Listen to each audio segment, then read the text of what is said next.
지금 뭐 하자는 거야? 성태야, 너도 다 알고 있었지? 너희가 작정하고 이 어비를 속인 거지? 엄마 왜 소리를 질러 창피하게. 사람들이 다 쳐다보잖아. 조용히 하라고. 제 이름은 오민자입니다. 일찍이 남편을 하늘로 보내고 제 인생의 전부라고 할 수 있는 아들 김성태 하나만 바라보며 악착같이 살아왔죠. 남들 보기엔 번듯한 회사에 다니는 아들 장가까지 보냈으니 이제 두 다리 뻗고 편히 쉴 일만 남았다고들 해요. 하지만 실상은 그렇지 않았습니다. 아들 성태는 결혼과 동시에 완전히 다른 사람이 되어버렸어요. 며느리 이연지는 제게 어머니라는 호칭 대신 투명인간 취급을 하는 게 일쑤였죠. 명절이나 제 생일은 고사하고 안부 전화 한 통 먼저 하는 법이 없었습니다. 지난 추석이 생각나네요. 그래도 핏줄이라고 목소리라도 듣고 싶어 전화를 걸었죠. 엄마, 웬일이야? 수화기 너머로 들려오는 아들의 목소리는 반가움 대신 귀찮음이 가득했습니다. 제가 무슨 말을 하기도 전에 저 멀리서 며느리의 날카로운 목소리가 들려왔어요. 누구셔? 어머님? 아, 또 왜? 바쁘다고 해. 우리 지금 나가야 한다고. 성태는 잠시 머뭇거리다 이내 며느리의 성화에 못 이긴 듯 다급하게 말을 뱉더군요. 엄마, 미안. 우리가 지금 좀 바빠서. 내가 나중에요? 나중에 다시 걸게. 딸깍. 그게 끝이었어요. 나중에 건다던 그 전화는 해가 바뀌도록 오지 않았습니다. 그나마 아들에게서 연락이 올 때는 딱 한 가지 이유뿐이었죠. 돈이 필요할 때요. 엄마, 나 성태인데. 잘 지냈지? 꼭 이렇게 뻔한 안부로 시작해요. 그러면 저는 알면서도 모른 척 물어보죠. 무슨 일이냐? 아니, 별건 아니고. 현지가 이번에 차를 좀 바꿔야 할 것 같다고 해서. 근데 알잖아. 내가 가진 돈이. 지난달에 너의 아파트 대출 이자 내준다고 큰 돈 가져가지 않았니? 아, 알지. 아는데 이번이 진짜 마지막이야, 엄마. 응? 현지가 이것 때문에 요즘 얼마나 바가지를 긁는지 몰라. 엄마가 한 번만 도와줘. 내가 나중에 꼭 갚을게. 그 나중에가 언제가 될지는 저도 아들도 모르죠. 하지만 어쩌겠어요. 제가 눈 감으면 이 세상에 남을 유일한 제 핏줄인데요. 저는 이번에도 속는 셈 치고 통장에서 돈을 꺼내 아들 계좌로 붙여주었습니다. 그런 모자란 아들이라도 저에게는 세상의 전부였으니까요. 그렇게 똑같은 일상이 반복되던 어느 날 오후였어요. 거실 소파에 앉아 무심하게 텔레비전을 보고 있는데 요란하게 전화벨이 울렸습니다. 저장되지 않은 아주 낯선 번호였죠. 여보세요? 어머님, 저예요. 현지 엄마. 수화기 너머로 들려오는 목소리는 뜻밖에도 사돈, 그러니까 며느리 현지의 엄마였습니다. 1년에 한 번 연락할까 말까 한 사돈이 무슨 일로 전화를 다 했을까요? 아, 사부인. 웬일이세요? 제 목소리에는 저도 모르게 경계심이 묻어났습니다. 사돈은 제 그런 태도는 아랑곳하지 않고 평소와 달리 한껏 들뜬 목소리로 말을 이어갔죠. 아이고, 어머님. 그동안 저희가 너무 무심했죠? 우리 현지가 애가 좀 무뚝뚝하고 싹싹하지 못하잖아요. 제가 대신 사과드릴게요. 호호. 듣기 싫은 웃음소리였어요. 자기 딸이 무뚝뚝한 게 아니라 그냥 싸가지가 없는 건데 말이죠. 저는 대꾸 없이 다음 말을 기다렸습니다. 분명 용건이 있으니 이럴 테죠. 다름이 아니고요, 어머님. 저희가 이번에 유럽 여행을 계획했지 뭐예요. 유럽이요? 네. 아주 좋은 기회로 일정이 나왔더라고요.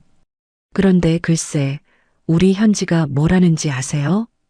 사돈은 마치 엄청난 비밀이라도 말하는 듯 목소리를 낮췄습니다. 우리 현지가 엄마, 나 어머님이랑 꼭 같이 유럽 가고 싶어. 이러는 거 있죠. 제가 얼마나 놀랐는지 몰라요. 기특하게도 시어머니를 챙길 줄도 알고 다 컸다니까요. 제 귀를 의심했습니다. 현지가 저랑 여행을 가고 싶다고요? 차라리 길 가던 개가 말을 한다고 믿는 게 더 빠를 것 같았죠. 현지가 저랑요? 그럼요. 어머님이랑 유럽 가서 좋은 거 보고 맛있는 거 먹는 게 내 소원이야. 이러는데 제가 딸 키운 보람이 있더라고요. 그래서 말인데 어머님, 저희랑 같이 가시죠. 효도 여행으로요. 저희가 싹 모시고 다닐게요. 어머님은 그냥 몸만 오시면 돼요. 효도 여행이라는 달콤한 말이 귓가를 맴돌았습니다. 평생 자식 하나 키우느라 비행기는커녕 제주도 한번 제대로 못 가본 저였어요. 사돈의 말이 전부 거짓인 걸 알면서도 어쩌면 이번에는 정말 다를지도 모른다는 헛된 희망이 아주 조금 정말 먼지처럼 피어오르더군요. 글쎄요, 제가 그렇게 멀리 가본 적도 없고, 아이 걱정 마세요. 저희가 다 알아서 할게요. 우리 사위, 성태도 당연히 같이 가고요. 아들이랑 며느리, 그리고 사돈까지 같이 가는데 뭐가 걱정이세요? 그냥 편하게 즐기다만 오시면 된다니까요. 사돈은 제가 거절할 틈도 주지 않고 일방적으로 말을 쏟아냈습니다. 그럼 저녁에 우리 애들 보낼게요. 자세한 얘기는 걔들한테 들으시고요. 어머님, 꼭 가셔야 해요. 아셨죠? 사돈은 제 대답은 듣지도 않고 전화를 끊어버렸습니다. 저는 한참 동안 멍하니 수화기를 들고 서 있었어요. 유럽이라 제 인생과는 아무런 상관도 없을 것 같던 단어였죠. 그리고 그날 저녁 정말 기적 같은 일이 벌어졌습니다. 초인종 소리에 문을 열어보니 1년 만에 보는 아들 성태와 며느리 현지가 문 앞에 서 있었어요. 그것도 아주 비싸 보이는 케이크 상자까지 들고서요. 어머니, 저희 왔어요. 현지는 마치 자기 집 안방에 들어오듯 제 신발을 삐딱하게 벗어 던지고 성큼성큼 거실로 들어갔습니다. 웬일이냐? 해가 서쪽에서 뜨겠네. 너희가 케이크까지 다 사오고. 제 비아냥의 아들 성태가 멋쩍게 웃으며 케이크를 식탁 위에 올려놓았죠. 아, 엄마. 그냥 엄마 생각나서 샀지. 어머니, 저희 엄마한테 얘기 들으셨죠? 유럽 가는 거요. 소파 제일 좋은 자리에 풀썩 주저앉은 며느리가 대뜸 본론부터 꺼냈습니다. 케이크는 그저 명분일 뿐이었죠. 듣긴 했다만. 근데 왜 아직 대답을 안 하셨어요? 저희 엄마가 목 빠지게 기다리시는데. 현지의 말투는 평소처럼 가시가 돋쳐 있었습니다. 효도를 하겠다는 사람의 태도가 저건가 싶더군요. 아니, 그게 너무 갑작스러워서 내가 평생 비행기 한 번 안 타봤는데 괜히 따라갔다가 너희만 고생시킬 것 같아서 그런다. 제가 한사코 거절의 뜻을 비추자 며느리의 표정이 노골적으로 일그러졌어요. 어머니, 지금 저희가 효도시켜드린다는데 왜 빼세요? 솔직히 저희 아니면 어머니가 언제 유럽 같은데 가보시겠어요? 저희 엄마가 이렇게까지 신경 써주시는데 어머니가 거절하시면 저희 입장이 뭐가 돼요? 참 기가 막혔습니다. 효도를 하겠다는 건지 협박을 하겠다는 건지. 제가 망설이는 사이 가만히 있던 아들 성태가 며느리 옆에 바싹 붙어 앉으며 거들더군요. 엄마, 뭐가 그렇게 복잡해? 좋은 기회잖아요. 현지 엄마가 이렇게까지 신경 써주시는데 우리도 성의를 보여야지. 성의라니. 나는. 아, 엄마. 짐은 무슨 짐이야. 저희가 다 알아서 모신다니까요. 그냥 몸만 오시면 된다고요. 이런 기회 흔치 않아요. 현지가 엄마 생각해서 일부러 시간 뺀 거란 말이야. 성태는 저를 설득하는 건지 아니면 며느리에게 잘 보이려고 연기를 하는 건지 헷갈릴 정도였습니다. 며느리 현지는 팔짱을 끼고 저를 삐딱하게 쳐다보며 마지막 쐐기를 박았어요. 어머니, 저희 엄마가 어머니 불편하실까봐 비행기 좌석도 비즈니스석으로 다 알아봤단 말이에요. 호텔도 최고급으로 예약할 거고요. 이 정도면 저희가 할 만큼 한 거 아니에요? 비즈니스석과 최고급 호텔이라는 말에 제 마음이 아주 조금 정말 바보같이 흔들리고 말았습니다. 어쩌면 정말 며느리가 개과천선이라도 한 걸까요? 아니면 사돈이라도 좋은 사람인 걸까요? 이 나이가 되도록 해외여행 한번 못 가본 제 처지가 서러워서였을지도 모르죠. 저는 긴 한숨과 함께 대답하고 말았습니다. 알았다.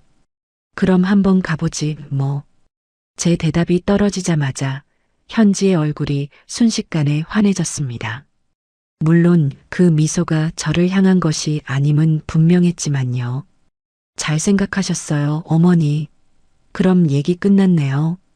제가 엄마한테 바로 전화할게요.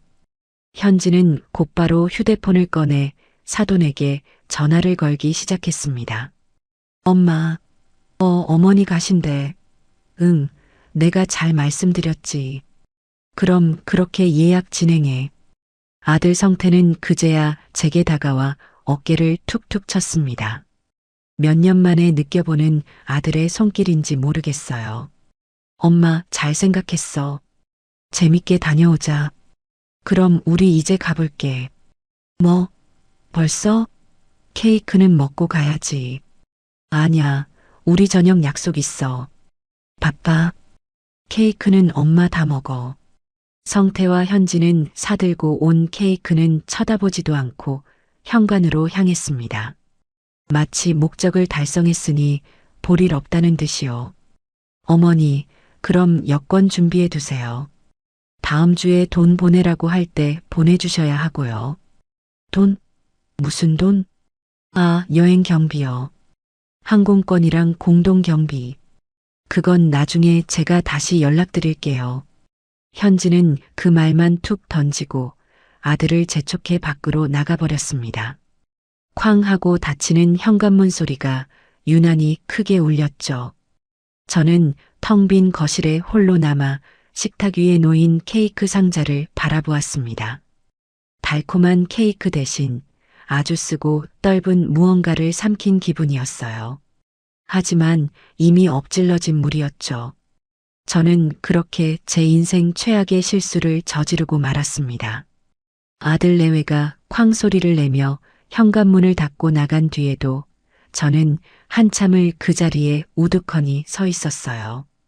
거실 식탁 위에는 그들이 들고 온 케이크 상자가 덩그러니 놓여 있었죠. 열어볼 생각도 들지 않았습니다. 달콤한 크림 냄새 대신 역겨운 속임수의 냄새가 나는 것 같았거든요. 결국 그 케이크는 뜯지도 못한 채 음식물 쓰레기통으로 들어가고 말았습니다. 며칠 동안 마음이 참 복잡했어요. 이게 정말 효도 여행이 맞을까요? 아니면 내 돈을 노린 사돈의 수작일까요? 하지만 이미 가겠다고 대답한 것을 물을 수도 없는 노릇이었죠. 그렇게 며칠이 지난 아침이었어요. 모르는 번호로 문자 메시지가 한 통 도착했습니다. 어머니, 은행 계좌번호 하나 보내세요. 며느리 현지였어요. 번호조차 저장해 놓지 않은 저 자신이 우스웠죠. 저는 무슨 계좌번호? 라고 답장을 보냈습니다. 그러자 1초도 안 돼서 전화가 걸려오더군요. 현지는 다짜고짜 소리부터 질렀어요. 어머니, 제가 문자 못 보셨어요? 계좌번호 보내시라고요. 아니, 그걸 왜 묻느냐고 물었잖니. 아, 답답해. 돈 보내시라고요. 돈. 유럽 가려면 비행기 표부터 끊어야죠. 어머니가 돈을 주셔야 예약을 하든 말든 할 거 아니에요. 마치 밀린 빚이라도 독촉하는 사채업자 같은 말투였어요. 저는 어이가 없어서 물었죠. 그래서 얼마면 되는데? 일단 비행기 값만 먼저 주세요. 비즈니스석이라 좀 비싸요. 800만 원이요. 제 귀를 의심했어요. 뭐, 800? 그게 무슨 비행기 값이니? 유럽 가는 비행기에 금칠이라도 했대? 어머니, 촌스럽게 왜 이러세요? 요즘 물가 몰라요? 그리고 저희가 비즈니스석으로 알아봤다고 분명히 말씀드렸잖아요. 어머니 편하게 모시려고 그런 건데 돈 아까우세요? 아니, 아까운 게 문제가 아니라 내 생각엔 너무 비싸다. 난 그냥 싼 거, 이코노미인가 뭔가 그거 타고 가도 되는데. 제 말이 끝나기도 전에 현지가 비명을 지르듯 끼어들었어요. 아, 안 돼요. 절대 안 돼요. 그럼 모양 빠져요. 저희 엄마도 비즈니스 타시는데 어떻게 어머니만 이코노미에 앉혀요? 사람들이 다 쳐다볼 텐데. 그건 절대 안 돼요. 참으로 기가 막혔죠. 남들 시선이 그렇게 중요하다는 애가 시어미한테 전화해서 돈 달라고 소리 지르는 건 창피하지도 않은가 봐요. 제가 잠시 대답이 없자 현지는 더 교묘한 말로 저를 압박하기 시작했어요.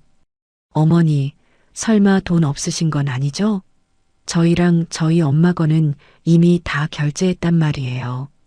어머니 것만 지금 결제 안 돼서 일정 다 꼬이게 생겼어요. 어머니가 이렇게 돈 안 보내시면 저희 단체 예약 다 취소해야 해요. 그럼 위약금 발생하는데 그 위약금은 어머니가 내실 거예요? 협박이었죠. 자신들은 이미 냈다는 말에 저는 더 이상 버틸 수가 없었어요. 이 여행을 취소하면 당장이라도 제게 위약금을 물어내라고 할 기세였으니까요. 알았다, 보내주마. 계좌번호 찍어보내. 진작 그러셨어야죠. 그럼 오늘 점심 전까지 꼭 입금하세요. 늦으면 표 없어요. 전화는 일방적으로 끊겼습니다. 저는 은행 앱을 열어 현지가 보내준 계좌번호로 800만 원이라는 거금을 송금했어요. 제 통장 잔고가 순식간에 훅 꺼지는 것을 보니 가슴 한쪽이 아릿하게 저려왔죠. 평생 아끼고 아껴 모은 돈인데 이렇게 허무하게 빠져나가다니요. 그래도 비즈니스석이라잖아. 내 평생 언제 그런 걸 타보겠어. 아들 녀석이 효도 한번 하겠다는데 이 정도는 써야지. 저는 애써 스스로를 위로했습니다. 하지만 그 위로는 한 시간도 채가지 못했어요. 점심밥을 막 뜨려는데 또다시 현지에게서 전화가 걸려왔습니다. 어머니, 항공권 값만 보내시면 어떡해요? 뭐, 또 뭐가 남았단 말이냐? 아, 진짜 답답하시네. 공동경비요. 공동경비. 유럽 가면 밥도 사 먹어야죠. 관광지 입장료도 내야죠. 중간중간 쇼핑도 해야죠. 그런 거 다 같이 걷어서 써야 할 거 아니에요. 저는 들고 있던 숟가락을 떨어뜨릴 뻔했어요. 공동경비, 그걸 또 내라고? 얼마를? 저희 엄마랑 똑같이 1,000만 원씩이요. 1,000만 원. 너희 지금 장난하니? 비행기 값보다 더 비싼 게 어디 있어. 나 그런 돈 없다. 저도 모르게 소리가 높아졌죠. 그러자 수화기 너머의 현지도 지지 않고 더 큰 소리로 악을 썼어요. 어머니, 지금 저한테 소리 지르시는 거예요? 저희가 어머니 돈 떼먹어요? 공금이라고요, 공금. 다 같이 쓰는 돈. 유럽 물가 모르셔서 하시는 소리예요? 호텔비도 여기서 다 나가는 거라고요. 호텔비? 호텔비는 너희가 내는 거 아니었어? 효도 여행이라며. 아, 글쎄, 효도도 돈이 있어야 한다니까요. 저희 엄마도 1,000만 원 똑같이 내셨어요. 어머니가 안 내시면 저희가 그 돈 다 부담해야 하는데 그건 아니잖아요. 어머니도 거기서 맛있는 거 사드시고 쇼핑도 하시면 되죠. 뭐가 그렇게 아까우세요? 나는 쇼핑 같은 거 안 한다. 그리고 너희가 처음부터 이런 말은 안 했잖니. 말 안 한 게 아니라 당연한 거라 말씀 안 드린 거죠. 세상에 공짜 여행이 어디 있어요? 어머니 정말 실망이에요. 저희 엄마 체면도 좀 생각해 주세요. 사돈 체면까지 들먹이는 며느리의 뻔뻔함에 말이 막혔습니다. 제가 아무 말도 못하고 있자 수화기 너머로 아들 성태를 부르는 소리가 들렸어요. 오빠, 와서 엄마 좀 어떻게 좀 해봐. 돈 못 내시겠대. 잠시 후 곤란함이 가득 묻어나는 아들의 목소리가 들려왔습니다. 엄마, 나 성태인데 왜 현지 화나게 해? 무슨 일이야? 성태야, 이게 말이 된다고 생각하니? 비행기 값으로 800을 가져가더니 이제 와서 공동 경비로 1000만 원을 더 내놓으라잖니? 엄마 그런 돈 없어. 아, 엄마, 왜 이렇게 빡빡하게 굴어? 그거 얼마 한다고 그래? 얼마 안 해? 너한테는 그 돈이 푼 돈이니? 이 어미가 평생 폐지 줍다시피 모은 돈이야. 아, 알았어. 알았다고. 나중에 갚으면 되잖아. 갚으면. 그보다 현지 말이 맞잖아. 현지 엄마도 내셨다는데 엄마가 안 내면 내 입장이 뭐가 돼? 장모님 앞에서 나 망신 줄 셈이야? 아들은 제 사정 따위는 안중에도 없었어요. 오로지 자기 체면, 자기 아내, 자기 장모 생각뿐이었죠. 성태야, 너 정말. 엄마, 제발. 현지가 엄마 모시고 가려고 얼마나 애썼는데. 엄마도 가서 좋은 거 보고 좀 그래. 이 정도는 쓰셔야지. 우리 체면도 좀 생각해요. 응? 그냥 보내. 내가 나중에 진짜 잘할게. 결국 또 그놈의 나중에 타령이었죠. 저는 더 이상 아들과 싸울 힘도 남아있지 않았습니다. 제 평생을 바친 아들이 저보다 장모 체면을 더 중요하게 생각한다는 사실이 제 가슴을 찢어놓았어요. 알았다. 보낼 테니 계좌번호나 찍어. 진짜지, 엄마? 고마워. 역시 우리 엄마야. 그럼 빨리 좀 보내줘. 현지 기다리잖아. 전화는 그렇게 끊겼습니다. 저는 망연자실한 채로 다시 은행 앱을 열었어요. 1000만 원. 제 남은 노후 자금의 거의 전부였죠. 손가락이 떨려 비밀번호를 몇 번이나 틀렸는지 몰라요. 이체 버튼을 누르는 순간 제 통장 잔고는 거의 바닥을 드러냈습니다. 이제 제게 남은 건 아무것도 없었어요. 내가 미쳤지. 곰팡내 나는 이 방구석이 천국이었구나. 내가 왜 그런 헛된 꿈을 꿨을까? 온몸에 힘이 빠져 그 자리에 주저앉고 말았습니다. 후회와 절망이 한꺼번에 밀려왔죠. 그날 오후 모든 것을 포기한 채 누워있는데 또 전화가 울렸어요. 이번에는 발신자 표시의 사부인이라고 뜨더군요. 받고 싶지 않았지만 받지 않으면 무슨 짓을 할지 몰라 떨리는 손으로 통화 버튼을 눌렀습니다. 어머님 저예요. 호호. 돈은 보내셨다고 들었어요. 아이고 잘하셨어요. 사돈의 목소리는 뭐가 그리 좋은지 까르르 넘어가더군요. 제 돈이 자기 통장에 꽂힌 게 그렇게 기쁜 거겠죠. 네, 보냈어요. 어머, 목소리가 왜 그러세요? 어디 편찮으세요? 아닙니다. 아이, 그러지 마시고. 우리 이제 곧 여행 가는데 기분 푸셔야죠. 그런데 어머님, 어쩌죠? 안타까운 소식이 하나 있어서요. 그 말을 듣는 순간 제 심장이 쿵 내려앉았습니다. 설마 여행 취소? 그럼 내 돈은? 내 돈 돌려주려나? 아주 잠시 헛된 희망을 품었죠. 네. 무슨 소식이요? 아, 여행 취소는 아니고요. 호. 그게 아니라 우리 현지 아빠가 글쎄 갑자기 급한 해외 출장이 잡혔지 뭐예요. 어쩜 좋아. 이번 여행에 못 가게 됐어요. 저는 순간 머리가 멍해졌습니다. 아, 그러세요. 안 됐네요. 그러게 말이에요. 자기도 얼마나 가고 싶어 했는데. 그래서 말인데 어머님, 우리끼리 더 오붓하게 됐죠? 곁다리 남자 빠지니까 얼마나 좋아요. 우리 넷이서 아주 오붓하게 재밌게 놀다 오자고요. 호호. 사돈은 뭐가 그리 재밌는지 연신 웃어댔습니다. 하지만 저는 웃을 수가 없었어요. 머릿속에서 퍼즐 조각이 맞춰지는 기분이었죠. 저 사부인. 그럼 경비는 어떻게 되는 거예요? 한 사람이 빠졌으니까 공동 경비도 좀 줄어드는 거 아닌가요? 어머, 어머님도 참. 무슨 말씀을 그렇게 서운하게 하세요.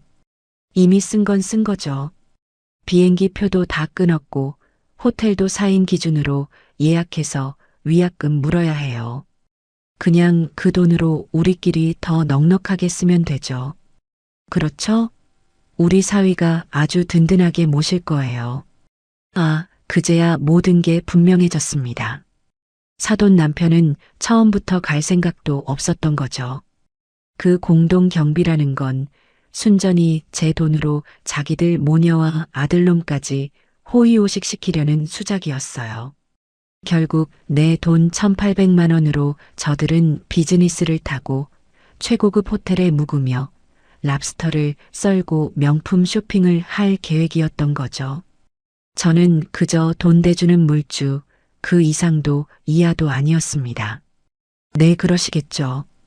그럼 출발하는 날 뵙겠습니다. 네, 어머님. 공항에서 봬요. 예쁜 옷 많이 챙겨오세요. 전화를 끊고 저는 창고 구석에 처박혀 있던 낡은 여행 가방을 꺼냈습니다. 20년도 더 된 손잡이 가죽이 다 벗겨진 가방이었죠. 그 가방에 제 낡은 옷가지 몇 개를 집어넣으며 생각했습니다. 그래, 오민자. 이건 여행이 아니다. 전쟁이다. 너가 평생을 바친 아들이 과연 인간인지 아니면 짐승인지 확인하러 가는 길이다. 저는 그렇게 도살장에 끌려가는 소의 심정으로 지옥행 비행기에 오를 날만 기다리게 되었습니다.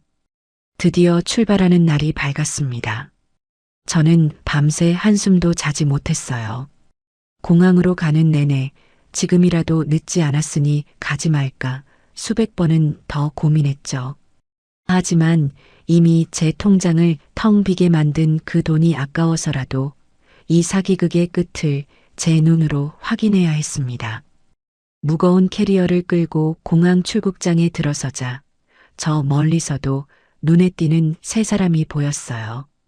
며느리 현지와 사돈, 그리고 아들 성태였죠.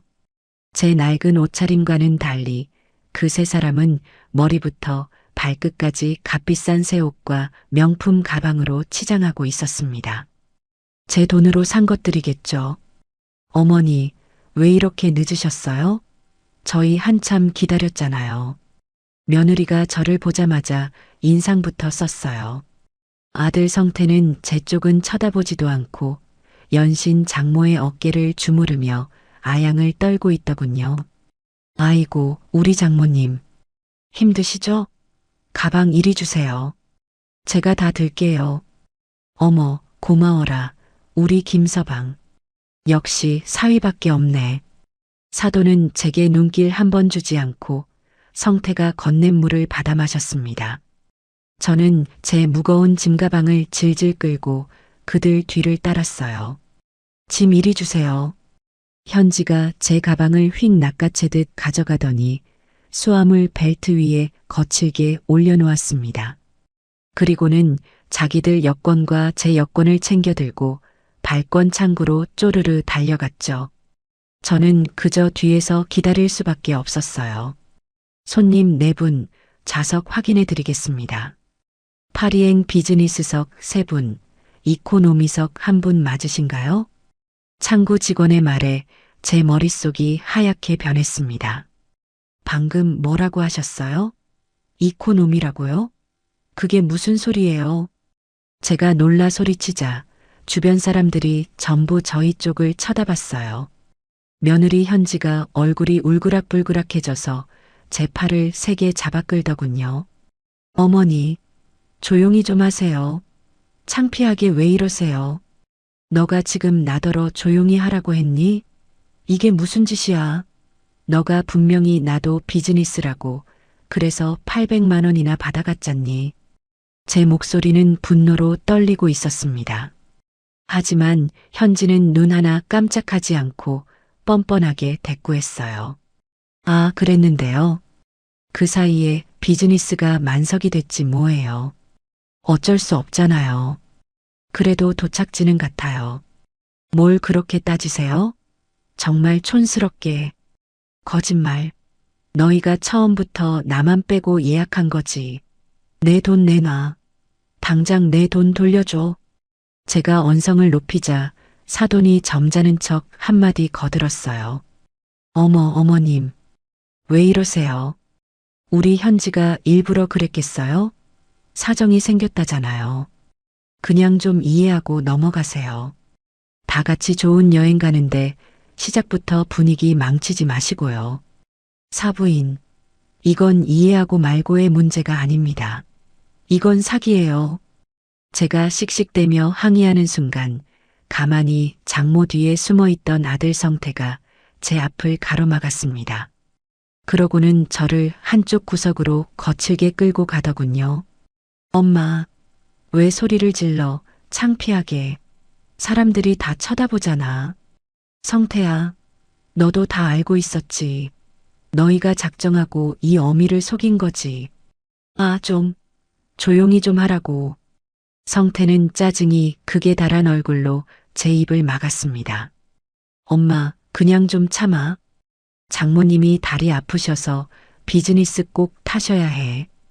그 말을 듣는 순간 저는 제 아들이 정말 짐승만도 못한 놈이라는 걸 깨달았어요. 장모님이 아프신 거랑 내가 이코노미 타는 거랑 그게 무슨 상관이야. 그리고 너는 왜 비즈니스를 타는데? 아, 당연히 상관 있지. 장모님이 편찮으신데 어떻게 이코노미에 혼자 타셔? 그리고 현지도 장모님 돌봐드려야 하니까 같이 타야지. 나는 현지 남편인데 당연히 같이 가야지. 그럼 엄마 혼자 남잖아. 어쩔 수 없지 뭐. 기가 막힌 논리였죠. 저는 아프면 안 되는 사람이고 자기 장모는 뼈라도 부러질까 끔찍이 챙기는 그 모습에 피가 거꾸로 솟았습니다. 너 정말. 엄마 제발. 나 좀 살려줘. 현지 화나면 나만 힘들어. 그냥 조용히 가. 가서 내가 잘할게. 응? 아들은 제 눈도 마주치지 못하고 그렇게 빌기만 하더군요. 저는 더 이상 싸울 힘도 없었습니다. 아니, 싸울 가치조차 없다는 걸 깨달았죠. 그때 며느리가 발권된 티켓 4장을 들고 다가왔어요. 아, 진짜. 두 분 뭐 하세요? 비행기 놓치겠네. 자, 이거 어머니 표요. 현지가 제게 던져준 티켓에는 이코노미라는 글자가 선명하게 박혀 있었습니다. 어머니, 저희는 면세점 들렀다가 라운지 가 있을게요. 어머니는 저기 게이트 앞에 가서 기다리고 계세요. 촌스럽게 돌아다니다가 비행기 놓치지 마시고요. 그들은 그렇게 말하고는 환하게 웃으며 명품 면세점이 즐비한 곳으로 사라졌습니다. 사돈은 성태의 팔짱을 꼭 끼고 현지는 신이 나서 앞장서더군요. 저는 차가운 의자에 홀로 앉아 제 손에 들린 이코노미 티켓을 찢어버리고 싶은 심정을 간신히 억눌렀습니다. 비행기에 오르는 길은 더욱 비참했어요.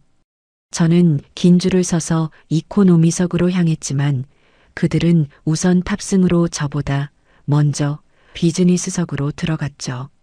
제 자리를 찾아가는 길에 커튼으로 가려진 비즈니스석 입구를 잠시 지나치게 되었습니다. 그 짧은 순간 저는 보고야 말았습니다. 넓은 좌석에 편하게 다리를 뻗고 앉아 승무원이 따라주는 샴페인을 마시며 환하게 웃고 있는 세 사람의 모습을요.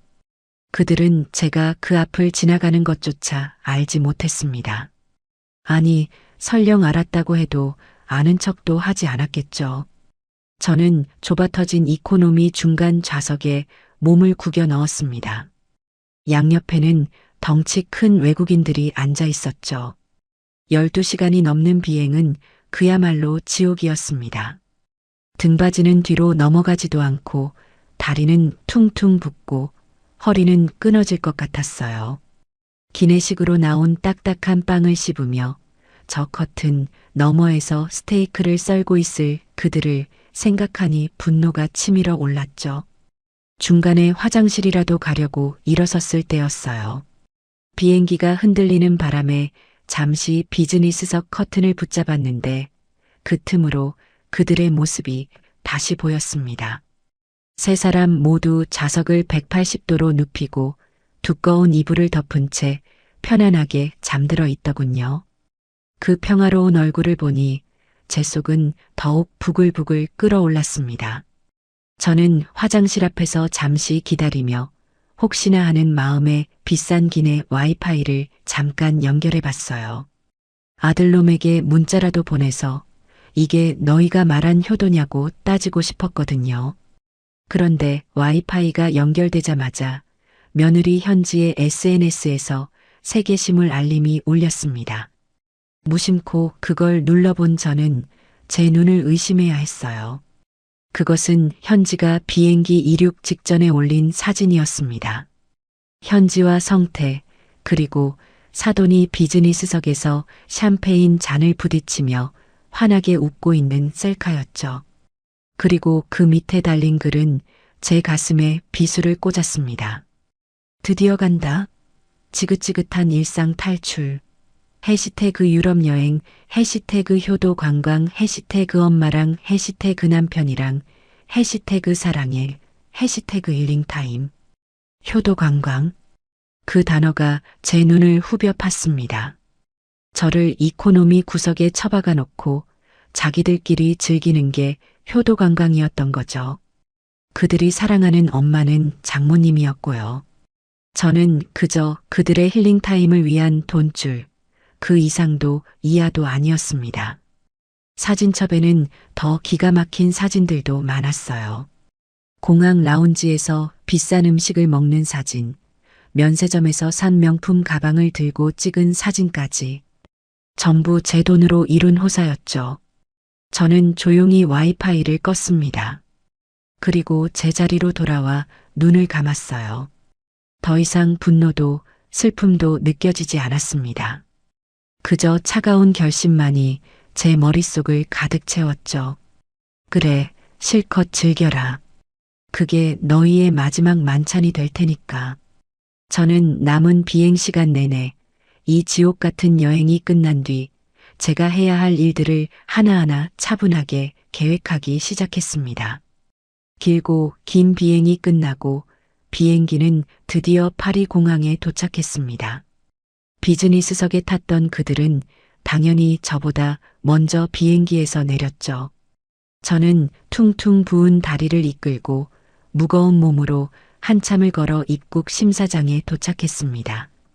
그들은 이미 심사를 마치고 수함을 찾는 곳에서 저를 기다리고 있더군요. 물론 기다린다기보다는 짐을 찾을 사람을 기다리는 모습이었지만요. 어머니, 왜 이렇게 굼뜨세요? 저희 한참 기다렸잖아요.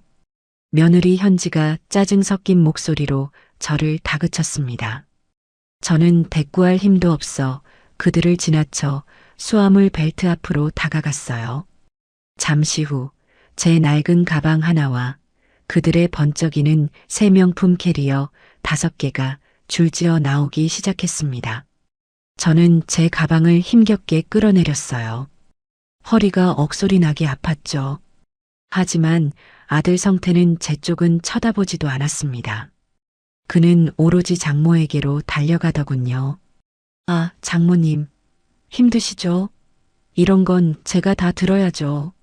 성태는 사돈의 가방 2개를 잽싸게 카트에 실었습니다. 사돈은 어머, 우리 사위밖에 없다니까라며 호들갑을 떨었죠. 그때 며느리 현지가 남은 3개의 큰 가방을 턱짓으로 가리키며 제게 명령했어요. 어머니, 뭐 하세요? 저거 안 챙기고. 저랑 저희 엄마는 화장 좀 고치고 올 테니까 저거 다 챙겨서 카트에 싣고 저쪽 1번 출구로 나와 계세요. 늦으면 안 돼요. 저는 제 귀를 의심했습니다. 뭐, 지금 나더러 이걸 다 옮기라고? 가방 3개는 하나같이 엄청난 크기와 무게를 자랑하고 있었어요. 제 낡은 가방과는 비교도 안 됐죠. 그럼 누구더러 옮겨요? 저희는 피곤해서 안 돼요. 어머니가 제일 한가하시잖아요. 얼른 하세요. 아들 성태가 그 모습을 봤으면서도 한마디 거들더군요. 엄마, 현지 말 못 들었어? 얼른 좀 해. 차 기다린다고. 우리 장모님 피곤하시다잖아. 저는 입술을 깨물었습니다. 제 아들이라는 놈은 자기 장모가 피곤한 건 무섭고 이 늙은 어미가 무거운 짐을 드는 건 당연한 일이었죠. 저는 결국 혼자서 끙끙대며 그 무거운 가방 3개를 카트 2개에 나눠 실어야 했습니다. 가방을 끄는 내내 공항에 있는 모든 사람들이 저를 쳐다보는 것 같아 얼굴이 화끈거렸어요. 겨우 1번 출구로 가방을 끌고 나가니 그 3사람은 이미 예약해둔 검은색 고급밴 옆에서 깔깔대며 웃고 있었습니다. 기사가 트렁크를 열자 성태는 얼른 장모의 가방부터 실었죠. 그러고는 제게 소리쳤어요. 엄마, 뭐해? 빨리 짐 이리 줘. 제가 힘들게 밀고 온 카트에서 가방을 빼앗아 트렁크에 아무렇게나 던져 넣더군요. 제 낡은 가방은 바닥에 내팽개쳐졌습니다. 차에 탈 때도 마찬가지였어요. 장모님, 여기 제일 편한 자리에 앉으세요. 현지야, 너도 이리 와. 나랑 같이 앉자. 성태는 장모와 아내를 가장 안락한 독립 좌석에 앉혔습니다. 그리고 저에게는 맨 뒷줄, 짐칸 바로 앞에 비좁은 보조 좌석을 손가락으로 가리켰죠. 엄마, 저기 껴서 앉아. 저는 그 좁은 자리에 몸을 구겨 넣었습니다. 차가 출발하고 창밖으로 이국적인 풍경이 스쳐 지나갔지만 제 눈에는 아무것도 들어오지 않았어요. 앞좌석에서는 사돈과 아들 내외가 어머, 너무 멋있다. 저기 봐. 정말 예쁘다라며 감탄사를 연발하고 있었죠. 그 웃음소리가 제게는 지옥의 소리처럼 들렸습니다. 얼마나 달렸을까요? 차는 눈이 휘둥그레질 만큼 화려한 호텔 정문에 멈춰 섰습니다. 로비는 온통 대리석과 금으로 번쩍이고 있었죠. 제 공동 경비가 이런 곳에 쓰이고 있었던 겁니다. 우와, 여기 진짜 좋다. 엄마, 방도 스위트룸이죠? 당연하지, 우리 딸. 김서방이 특별히 신경 썼다잖아. 며느리와 사돈은 신이 나서 로비로 뛰어들어갔고 성태는 또다시 그들의 짐을 챙기기 바빴습니다. 저는 제 짐가방 하나만 들고 그들 뒤를 따랐죠. 현지가 체크인 데스크에서 유창하게 무어라 말하더니 카드키 3개를 받아들었습니다. 자, 이건 저희 엄마 거. 제일 좋은 스위트룸이에요. 장모님, 푹 쉬세요. 성태가 사돈에게 깎듯이 키를 건넸습니다. 이건 우리 거. 디럭스룸. 여보, 우리도 얼른 올라가자. 나 피곤해.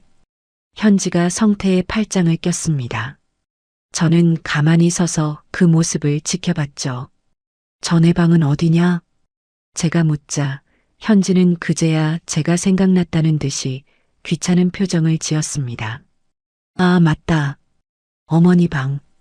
여기요. 현지가 제게 던져준 것은 카드키가 아니라 아주 낡고 무거운 쇠 열쇠였어요. 어머니 방은 본관에 자리가 없대요. 그래서 저쪽 별관에 잡았어요. 창고방이라 좀 좁긴 한데 잠만 주무실 거잖아요. 뭐? 별관? 창고방? 네. 본관은 비싸서 방이 없더라고요. 비싼 방 찾다 보니 거기가 된 거예요. 저기 벨보이가 안내해 줄 거예요. 그럼 저희는 먼저 올라가서 쉴게요. 아들 내외는 뒤도 돌아보지 않고 화려한 중앙 엘리베이터를 타고 사라졌습니다. 어리둥절해 보이는 벨보이 한 명이 제게 다가와 마지못해 저를 안내하기 시작했어요. 우리는 중앙 엘리베이터가 아닌 구석에 있는 직원용 통로로 향했습니다. 역겨운 음식물 냄새가 나는 복도를 지나 건물 뒤편의 작은 마당을 가로질렀죠. 그러자 본관과는 비교도 안 되는 아주 낡고 오래된 별관 건물이 나타났습니다. 삐걱거리는 계단을 올라 3층 복도 끝에 다다르자 벨보이가 낡은 문 하나를 열쇠로 열었어요. 여기가 제 방이라고요? 저는 제 눈을 의심했습니다. 방은 성인 남자 하나 겨우 누울까 싶은 좁은 공간이었어요. 벽지에는 곰팡이가 시커멓게 피어 있었고 퀴퀴한 냄새가 코를 찔렀죠. 창문은 열리지도 않았고 그 너머로는 쓰레기장만 보였습니다. 침대라고 있는 것은 군대에서나 쓸 법한 낡은 간이 침대 하나가 전부였어요. 벨보이는 어깨를 으쓱하며 그냥 가버렸습니다. 저는 그 차가운 방 한가운데 서서 망연자실했어요. 이게 며느리가 말한 최고급 호텔의 실체였죠. 저는 당장 아들에게 전화를 걸었습니다. 신호음이 한참 가다가 잠이 덜 깬 목소리가 들려왔어요.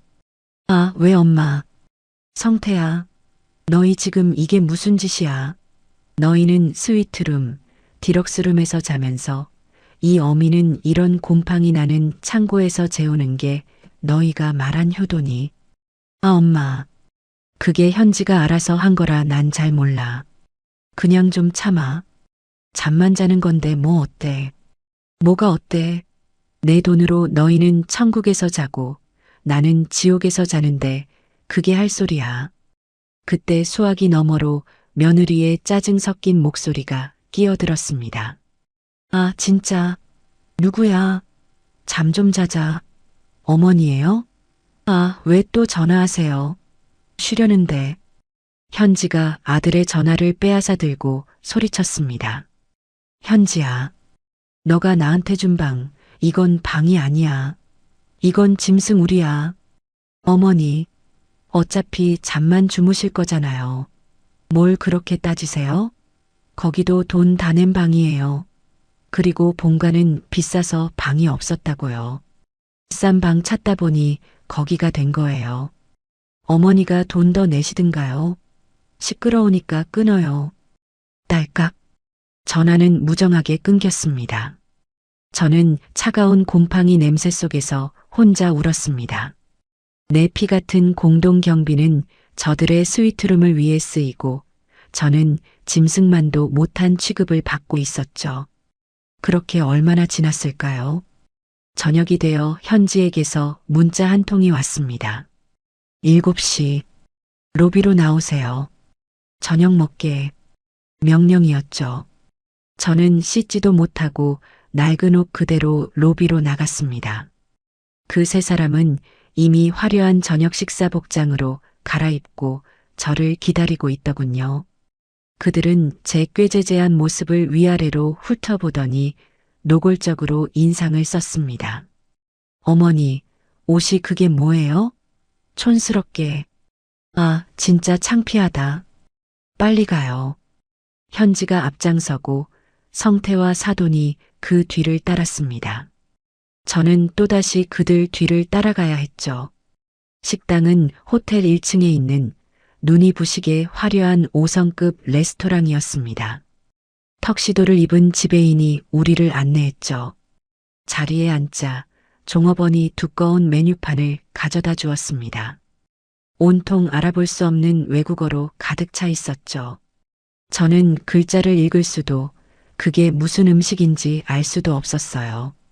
며느리와 사돈은 뭐가 그리 신나는지 메뉴판을 보며 환호성을 질렀습니다. 어머, 랍스터 있네. 나 저거 먹을래. 저는 스테이크요. 제일 비싸고 두꺼운 걸로 주세요. 아들 성태가 저를 힐끗 보며 마지못해 물었어요. 엄마는 뭐 먹을래요? 제가 입을 열기도 전에 며느리 현지가 손을 들어 종업원을 불렀습니다. 어머니는 느끼한 거 싫어하시잖아요. 그렇죠? 어차피 이런 거 입에 안 맞으시죠? 그러고는 종업원에게 유창하게 말하더군요. 저희는 랍스터 하나랑 스테이크 2개 주시고요. 여기 이분은 그냥 빵이랑 샐러드 하나 주세요. 풀 많이 주시고요. 나는 그거 말고. 제가 무어라 말하려 하자 현지가 제 말을 잘랐습니다. 어머니, 어차피 이런 거 시켜봐야 다 남기실 거잖아요. 남기면 돈 아까워요. 그냥 샐러드 드세요. 그게 제일 싸고 깔끔해요. 종업원은 알겠다는 듯 고개를 끄덕이고 사라졌습니다. 곧이어 음식들이 나왔죠. 사돈 앞에는 집채만 한 랍스터가, 아들 내외 앞에는 피가 뚝뚝 떨어지는 두꺼운 스테이크가 놓였습니다. 그리고 제 앞에는 시금치인지 뭔지 모를 풀떼기가 담긴 작은 그릇과 딱딱한 빵 2조각이 전부였어요. 그들은 게 눈 감추듯 음식을 먹어치웠습니다. 와, 진짜 맛있다. 사위, 최고네. 현지야, 너도 이거 먹어봐. 입에서 녹는다, 녹아. 저는 그 모습을 지켜보며 쓰고 질긴 풀을 억지로 씹어 삼켰습니다. 눈물이 날 것 같았지만 꾹 참았죠. 식사가 끝나고 어마어마한 금액이 찍힌 계산서가 나왔습니다. 현지는 눈 하나 깜짝하지 않고 지갑에서 카드를 꺼내 건넸어요. 그러고는 저를 보며 큰 소리로 말하더군요. 사돈에게도 들으라는 듯이요. 어머니, 이걸로 계산했어요. 어머니가 내신 공동 경비 카드요.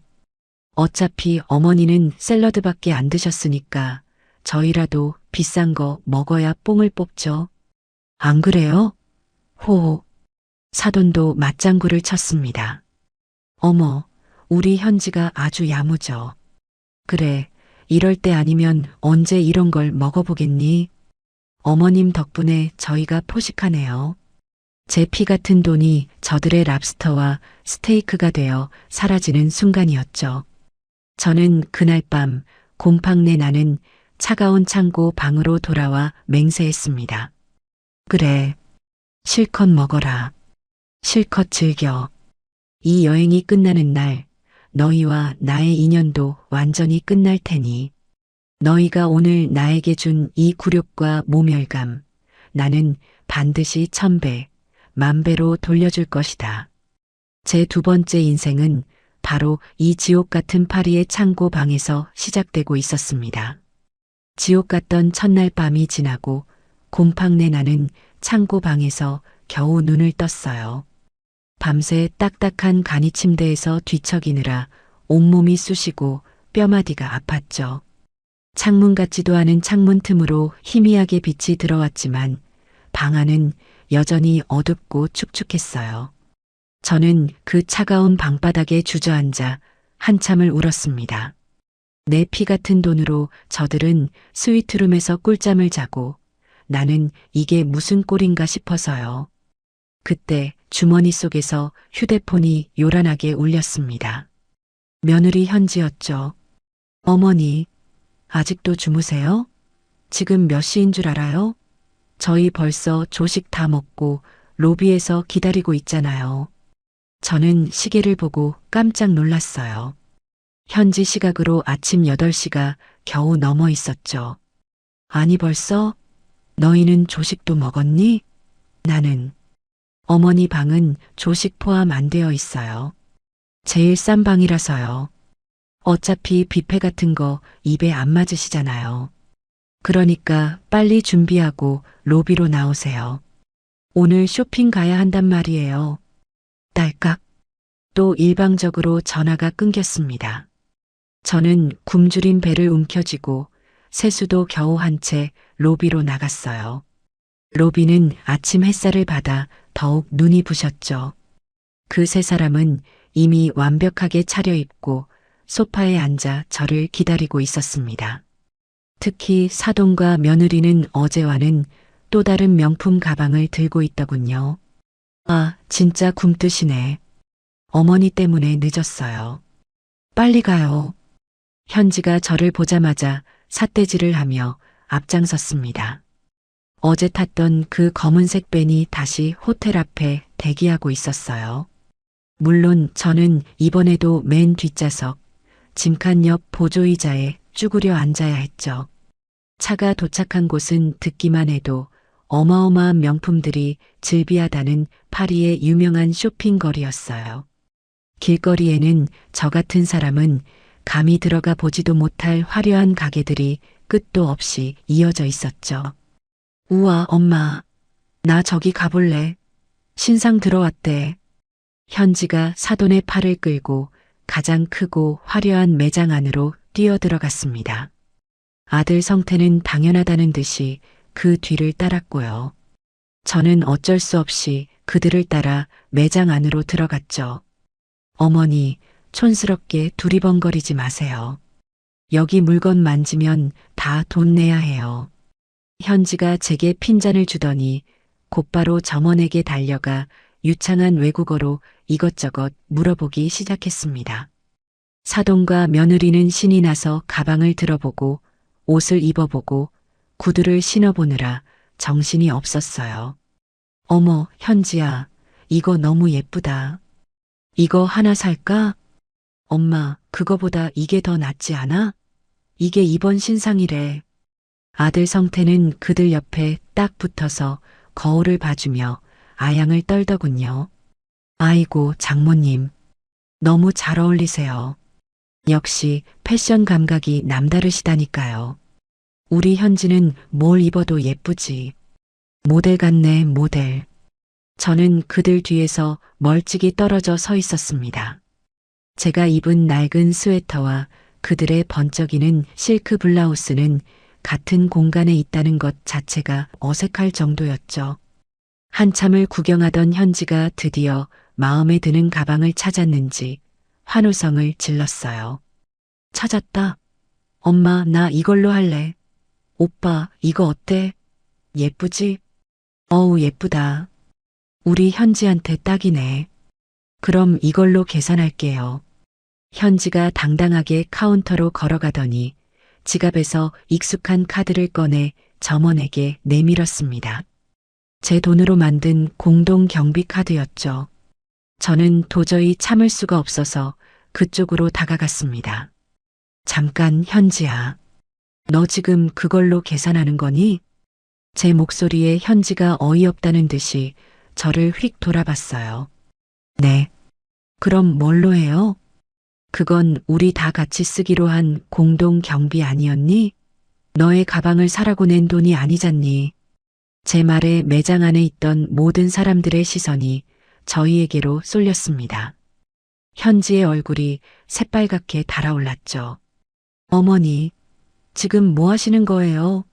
망신스럽게. 그럼 이 돈으로 뭐 하는데요? 어차피 어머니는 이런 거 사지도 않으실 거잖아요. 돈 썩히게요? 저희라도 써야죠. 그렇다고 이렇게 비싼 걸 상의도 없이. 아, 상의는 무슨 상의요? 어머니도 마음에 드는 거 고르세요. 제가 사드리는 게 아니라 공동 경비로 어머니 것도 사시라고요. 현지는 마치 선심이라도 쓰는 듯이 말했지만 저는 그 속내를 다 알았죠. 제가 이 비싼 매장에서 과연 10,000원짜리 하나라도 살 수 있을까요? 그때 가만히 있던 사돈이 다가와 제 팔을 슬쩍 잡았습니다. 아주 교양 있는 척 상냥한 목소리로 말했죠. 어머님, 왜 그러세요? 현지 말이 맞아요. 이 카드는 다 같이 쓰라고 있는 거죠. 우리 현지가 어머님 것도 하나 사드리려고 그런 건데 오해하셨나 봐요. 호호. 그러면서 사돈은 제 곁을 스쳐 지나가며 저만 들을 수 있는 작은 목소리로 속삭였습니다. 어머님, 여기서 소란 피우시면 우리 다 같이 곤란해져요. 그냥 조용히 계세요. 어차피 어머님 돈 이미 우리 손에 들어왔잖아요. 저는 온몸에 소름이 돋았습니다.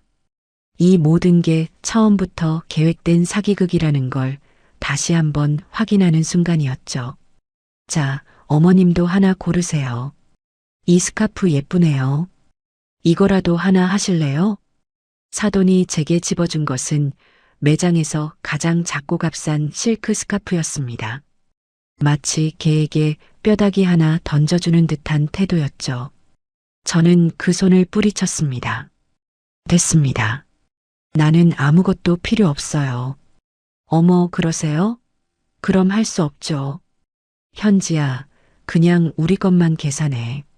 결국 현지는 제 돈이 고스란히 담긴 그 카드로 수백만 원짜리 가방을 긁었습니다. 그러고는 자기가 들고 있던 쇼핑백 몇 개를 제게 툭 던졌어요. 어머니, 촌스럽게 멀뚱히 서 있지 말고 이것 좀 들고 계세요. 무거워 죽겠네. 뭐? 저희 엄마 코트도 무거우니까 그것도 좀 받아 드시고요. 잃어버리면 큰일 나니까 꼭 쥐고 계세요. 아들 성태가 자기가 들고 있던 장모의 두꺼운 캐시미어 코트를 제 팔에 척 걸쳤습니다. 순식간에 제 양손은 그들 모녀가 산 쇼핑백과 무거운 코트로 가득 찼죠. 자, 다음 매장 가자. 엄마, 저기도 신상 나왔대. 그들은 저를 하녀 취급하며 앞장섰습니다. 저는 그 무거운 짐을 들고 뒤뚱거리며 그들을 따라가야 했어요. 매장에 들어가면 저는 구석에 서서 짐을 지켜야 했고, 그들이 피팅룸에 들어가면 문 밖에서 그들의 옷과 가방을 받아들고 기다려야 했습니다.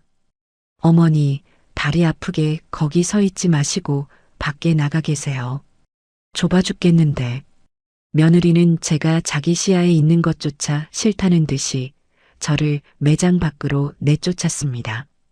저는 결국 찬바람이 부는 길거리에서 그들의 쇼핑백과 코트를 잔뜩 껴안은 채 하염없이 그들을 기다려야 했죠. 지나가는 사람들이 저를 이상한 눈으로 쳐다봤지만 저는 고개를 들 수 없었습니다. 점심때가 되었어요. 저는 아침도 굶어 배가 고파 쓰러질 지경이었죠. 아, 배고프다. 여보, 우리 저기 가서 점심 먹자. 성태가 가리킨 곳은 아주 비싸 보이는 야외 테라스가 있는 레스토랑이었습니다. 좋지. 어머니, 짐은 여기 차에 좀 넣어두세요. 현지가 벤 기사를 불러 트렁크를 열게 했습니다. 제가 짐을 싣는 사이 그들은 이미 레스토랑에 자리를 잡고 앉아 있었죠. 제가 자리에 앉자 현지가 또 메뉴판을 독점하고 주문을 했습니다. 저희는 어제 먹었던 그 랍스터 파스타랑 송로버섯 리소토 주세요. 와인도 한 병 주시고요. 나는 그냥 물이라도. 어머니는 아침 안 드셔서 속 쓰리시죠? 여기 수프 하나 있네. 야채 수프 하나 주세요. 결국 제 앞으로는 어제 저녁에 먹었던 그 시금치 풀떼기보다 더 맛없는 밍밍한 야채 수프 한 그릇이 전부였습니다. 그들은 제 앞에서 또다시 공동 경비 카드로 값비싼 점심을 즐겼습니다. 아, 좋다. 이게 힐링이지. 김서방, 와인 한 잔밖에.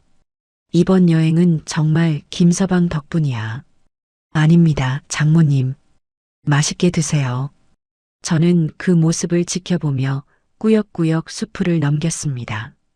눈물인지 수프인지 모를 짠맛이 입안에 맴돌았죠. 오후 내내 쇼핑은 계속되었습니다.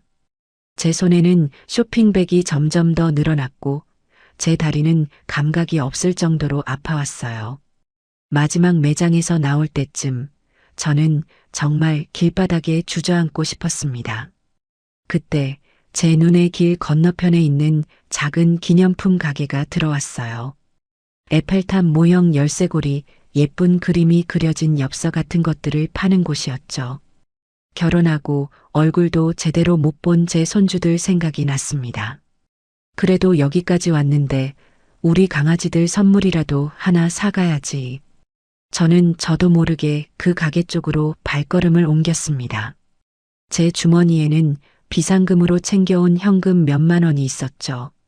할머니, 이거 얼마예요? 제가 서툰 손짓으로 에펠탑 열쇠고리를 가리키자 주인이 웃으며 가격을 알려주었습니다. 공동 경비가 아닌 제 돈으로 무언가를 사려던 그 순간이었어요. 어머니, 뒤에서 며느리의 날카로운 목소리가 들려왔습니다. 어머니, 지금 뭐 하세요? 그런 쓰레기를 뭐하러 사요? 현지가 제 손에 들린 열쇠고리를 낚아채듯 빼앗아 진열대에 다시 던져버렸습니다. 아니, 그냥 애들 생각나서. 아휴, 촌스러워. 이런 거 애들도 안 좋아해요. 누가 요즘 이런 조잡한 걸 선물로 줘요? 돈 아깝게. 이건 내 돈으로 사려는 거였어. 어머니 돈이 어디 있어요? 어머니 돈은 다 공동 경비에 넣었잖아요. 그 돈이 그 돈이지. 그리고 지금 저희가 쇼핑백 다 들게 생겼는데 어딜 한눈을 파세요? 빨리 이리 오세요. 저희 피곤해 죽겠어요. 현지는 제 팔을 거칠게 잡아 끌었습니다. 저는 아무런 저항도 하지 못하고 그 더러운 기념품 가게 주인에게 미안하다는 눈인사조차 건네지 못한 채 끌려 나와야 했죠. 아들 성태는 그 모든 과정을 지켜보고 있었지만 여느 때처럼 팔짱을 낀 채 딴청을 부리고 있었습니다. 엄마, 현지 말 들어. 그런 조잡한 거 사지 마. 나중에 내가 더 좋은 거 사줄게. 또 그놈의 나중에였죠. 저는 그날 제 손주들에게 줄 1,000원짜리 열쇠고리 하나 사지 못했습니다. 제 돈으로 제 마음대로 할 수 있는 건 아무것도 없었죠. 저는 그저 그들의 짐을 들고 그들의 눈치를 살피는 하녀일 뿐이었습니다.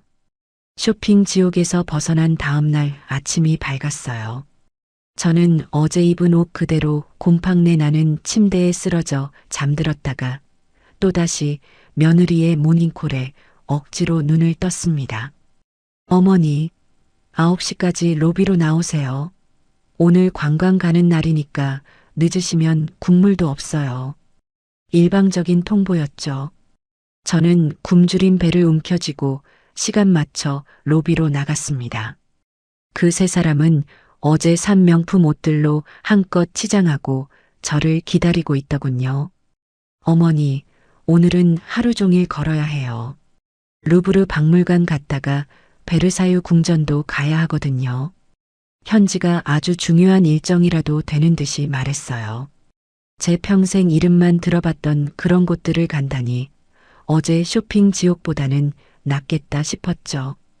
그래, 알았다. 그런데 어쩌죠?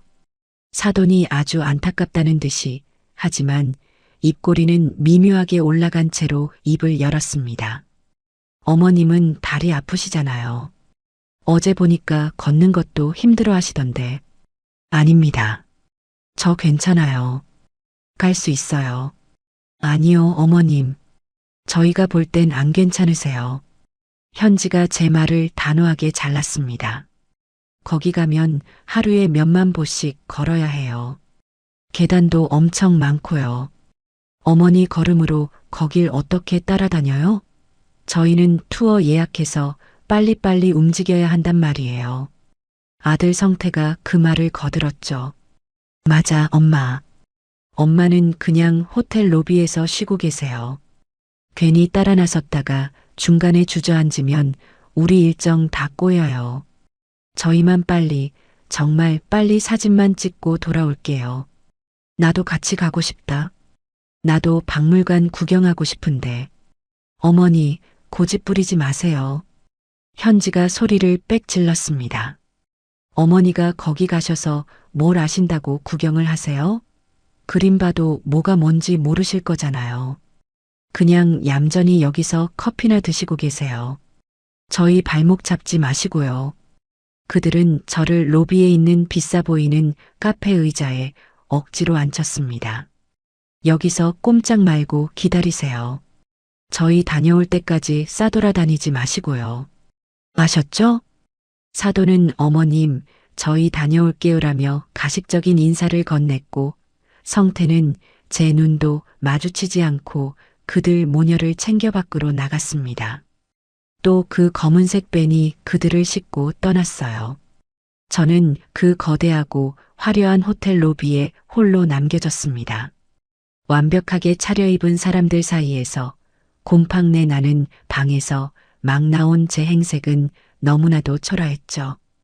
호텔 직원들은 노골적으로 저를 힐끔거리며 자기들끼리 수군대는 것 같았어요. 그래, 내가 저들을 따라가서 뭘 하겠니? 짐꾼 노릇이나 또 했겠지. 하지만 버려졌다는 생각에 가슴이 미어지는 건 어쩔 수 없었습니다. 저는 카페에 앉아있기도 눈치가 보여 결국 호텔 밖으로 나왔어요. 그냥 호텔 근처라도 한 바퀴 돌아보자. 답답해서 안 되겠다. 저는 호텔 건물을 끼고 천천히 걷기 시작했습니다. 파리의 거리는 아름다웠지만 제 마음은 지옥이었죠. 그렇게 한 골목을 돌고 다음 골목으로 접어들었을 때였어요. 비슷비슷해 보이는 건물들 사이에서 제가 어느 방향에서 왔는지 그만 잊어버리고 말았습니다. 순간 심장이 쿵 내려앉았죠. 어떡하지? 호텔이 어디였지? 저는 황급히 왔던 길을 되짚어 가려 했지만 모든 길이 똑같아 보였습니다. 당황해서 이리저리 헤매다 보니 저는 점점 더 낯선 곳으로 깊이 들어가고 있었어요. 패닉에 빠졌죠. 휴대폰을 꺼냈지만 서비스 없음이라는 글자만 떠 있었습니다. 데이터 로밍은커녕 와이파이조차 잡히지 않았어요. 주머니에는 비상금 10,000원짜리 몇 장이 전부였고 말은 한마디도 통하지 않았죠. 저는 그 낯선 이국당 한복판에서 완벽한 미아가 되고 말았습니다. 눈물이 핑 돌았습니다. 무서웠어요. 이대로 길거리에서 굶어 죽는 건 아닐까 별의별 생각이 다 들었죠. 성태야, 성태야, 제발. 저는 아들 이름을 부르며 무작정 걷기 시작했습니다. 한참을 헤매다 보니 저 멀리 공용 와이파이 표시가 붙은 작은 카페가 보였어요. 저는 거의 기다시피 그곳으로 달려갔습니다. 겨우 와이파이에 연결하고 떨리는 손으로 아들 성태에게 전화를 걸었어요. 하지만 수십 번을 걸어도 전화를 받지 않았습니다. 박물관 아니라 시끄러워서 못 듣는 거겠죠. 다급해진 저는 며느리 현지에게 전화를 걸었습니다. 제발 받아라, 제발. 아, 왜요? 무슨 일인데요? 다행히 현지가 전화를 받았습니다. 수화기 너머로 시끄러운 소리와 함께 투어 가이드가 설명하는 듯한 목소리가 섞여 들려왔어요. 현지야, 현지야, 나 좀 살려줘. 나 길을 잃었어. 여기가 어딘지 하나도 모르겠어. 제발 와서 나 좀 데려가줘. 저는 울면서 애원했습니다. 그러자 수화기 너머의 현지가 믿을 수 없다는 듯이 소리를 질렀어요. 뭐라고요? 길을 잃어요? 아니, 호텔에 얌전히 계시라고 했잖아요. 아, 진짜. 어머니 때문에 이게 무슨 민폐예요. 현지야, 제발 나 무서워. 나 돈도 없고, 응? 성태 좀 바꿔줘. 성태 오빠 지금 가이드 설명 듣느라 바빠요. 그리고 저희 지금 투어 한복판이라 못 가요. 알아서 찾아오세요. 시끄러우니까 끊어요. 현지야, 현지야, 제발. 나 진짜 어떡해. 아, 몰라요. 바쁘다고요. 딸깍. 전화는 끊겼습니다. 저는 카페 구석에 주저앉아 엉엉 울고 말았습니다. 제 아들과 며느리는 제가 이역만리에서 길을 잃고 울부짖는데도 투어가 더 중요하다고 저를 버린 겁니다. 얼마나 울었을까요? 카페 주인이 딱하게 쳐다보며 다가와 무슨 일이냐고 묻는 것 같았어요. 저는 말도 안 되는 영어 단어를 섞어가며 호텔 로스트라고 외쳤습니다. 그리고 주머니에서 곰팡내 나는 제 방 열쇠를 꺼내 보여주었죠. 그 낡은 쇠 열쇠에는 다행히 호텔 이름이 작게 새겨져 있었습니다. 카페 주인은 고개를 끄덕이더니 밖으로 나가 택시를 한 대 잡아주었습니다. 그리고 기사에게 제 열쇠를 보여주며 뭐라 설명을 하더군요. 저는 고맙다는 말도 제대로 못하고 택시에 올라탔습니다. 택시비로 제 비상금 대부분을 털어넣고 나서야 저는 겨우 그 지긋지긋한 호텔 로비로 돌아올 수 있었습니다. 시간은 벌써 오후 늦은 시각이 되어 있었죠. 제가 로비로 비틀거리며 들어서는 순간 저는 제 눈을 의심했습니다. 저를 버리고 갔던 그 세 사람이 로비 중앙에 있는 카페에서 케이크와 아이스크림을 먹으며 환하게 웃고 있는 겁니다. 어머, 이거 진짜 맛있다. 김서방, 이것도 먹어봐. 아주 달콤하네. 장모님, 많이 드세요. 그들은 투어를 간 게 아니었어요. 아니, 갔더라도 아주 일찌감치 돌아와서 자기들끼리 디저트 파티를 벌이고 있었던 거죠. 제가 길거리에서 공포에 떨며 울고 있던 그 시간에 말입니다. 저를 발견한 아들 성태가 인상을 찌푸리며 다가왔습니다. 엄마, 어디 갔다 이제 와? 한참 찾았잖아. 한참 찾았다고요? 케이크를 먹으면서요? 나 길을 잃었었어. 내가 전화했는데. 제 말이 끝나기도 전에 며느리 현지가 자리에서 벌떡 일어나 제게로 다가왔습니다. 그 얼굴은 분노로 새빨갛게 물들어 있었죠. 어머니, 진짜 저희 투어 망칠 뻔한 거 아세요? 뭐? 어머니 전화 받고 저희 가이드 설명 다 놓쳤잖아요. 집중이 하나도 안 돼서 그냥 중간에 나왔다고요. 어머니 때문에 이게 뭐예요? 입장료만 날렸네. 아니, 너희 날 데리러 온 게 아니고. 데리러 가길 누굴 데리러 가요? 그리고 그 꼴은 뭐예요? 경찰차는 왜 타고 왔어요? 아까 호텔 직원이 그러던데? 아니, 나라 망신도 유분수지. 그냥 얌전히 호텔에 계시지. 왜 싸돌아다니셔서 이 난리를 만드세요? 현지는 로비가 떠나가라 저를 몰아세웠습니다. 사돈도 그 옆에서 거들었죠. 어머님, 정말 실망이에요. 저희가 어머님 걱정돼서 투어도 제대로 못했다니까요. 우리 현지랑 성태가 어머님 때문에 얼마나 속상해했는지 아세요? 속상이요? 저렇게 맛있는 케이크를 먹으면서요? 저는 너무 기가 막혀서 아무 말도 나오지 않았습니다. 아들 성태는 제 곁에 와서 제 팔을 잡아 끌며 속삭였어요. 엄마, 제발. 사람들이 다 쳐다보잖아. 일단 방에 가 있어. 현지화 많이 났잖아. 저는 아들의 손을 뿌리쳤습니다. 그리고 그 세 사람을, 제 인생을 망가뜨린 그 원수들을 노려보았죠. 너희 정말 짐승만도 못한 것들이구나. 저는 그 말을 내뱉고 비틀거리며 제 곰팡내 나는 창고 방으로 돌아왔습니다. 문을 잠그고 저는 그 차가운 침대에 쓰러져 한참을 웃었습니다. 눈물이 뺨을 타고 흘렀지만 저는 미친 사람처럼 웃고 또 웃었어요. 그래, 이제 정말 다 끝났구나. 내 아들은 이제 없구나. 길을 잃었다 돌아와 짐승만도 못하다는 소리를 들은 그날 밤, 저는 뜬 눈으로 밤을 지새웠어요. 다음 날이 밝았지만 그들에게서는 아무런 연락도 오지 않았죠. 저도 그 곰팡내 나는 방에서 한 발짝도 나가지 않았습니다. 배가 고팠지만 그들의 얼굴을 보는 것보다 굶는 게 낫다고 생각했으니까요. 그렇게 하루가 통째로 지나가고 이 지옥 같은 여행의 마지막 날 밤이 되었습니다. 내일이면 드디어 한국으로 돌아가는 날이었죠. 저녁 8시가 다 되어서야 현지에게서 문자 한 통이 왔습니다. 마지막 저녁 식사예요. 1층 레스토랑으로 나오세요. 역시나 명령조였죠.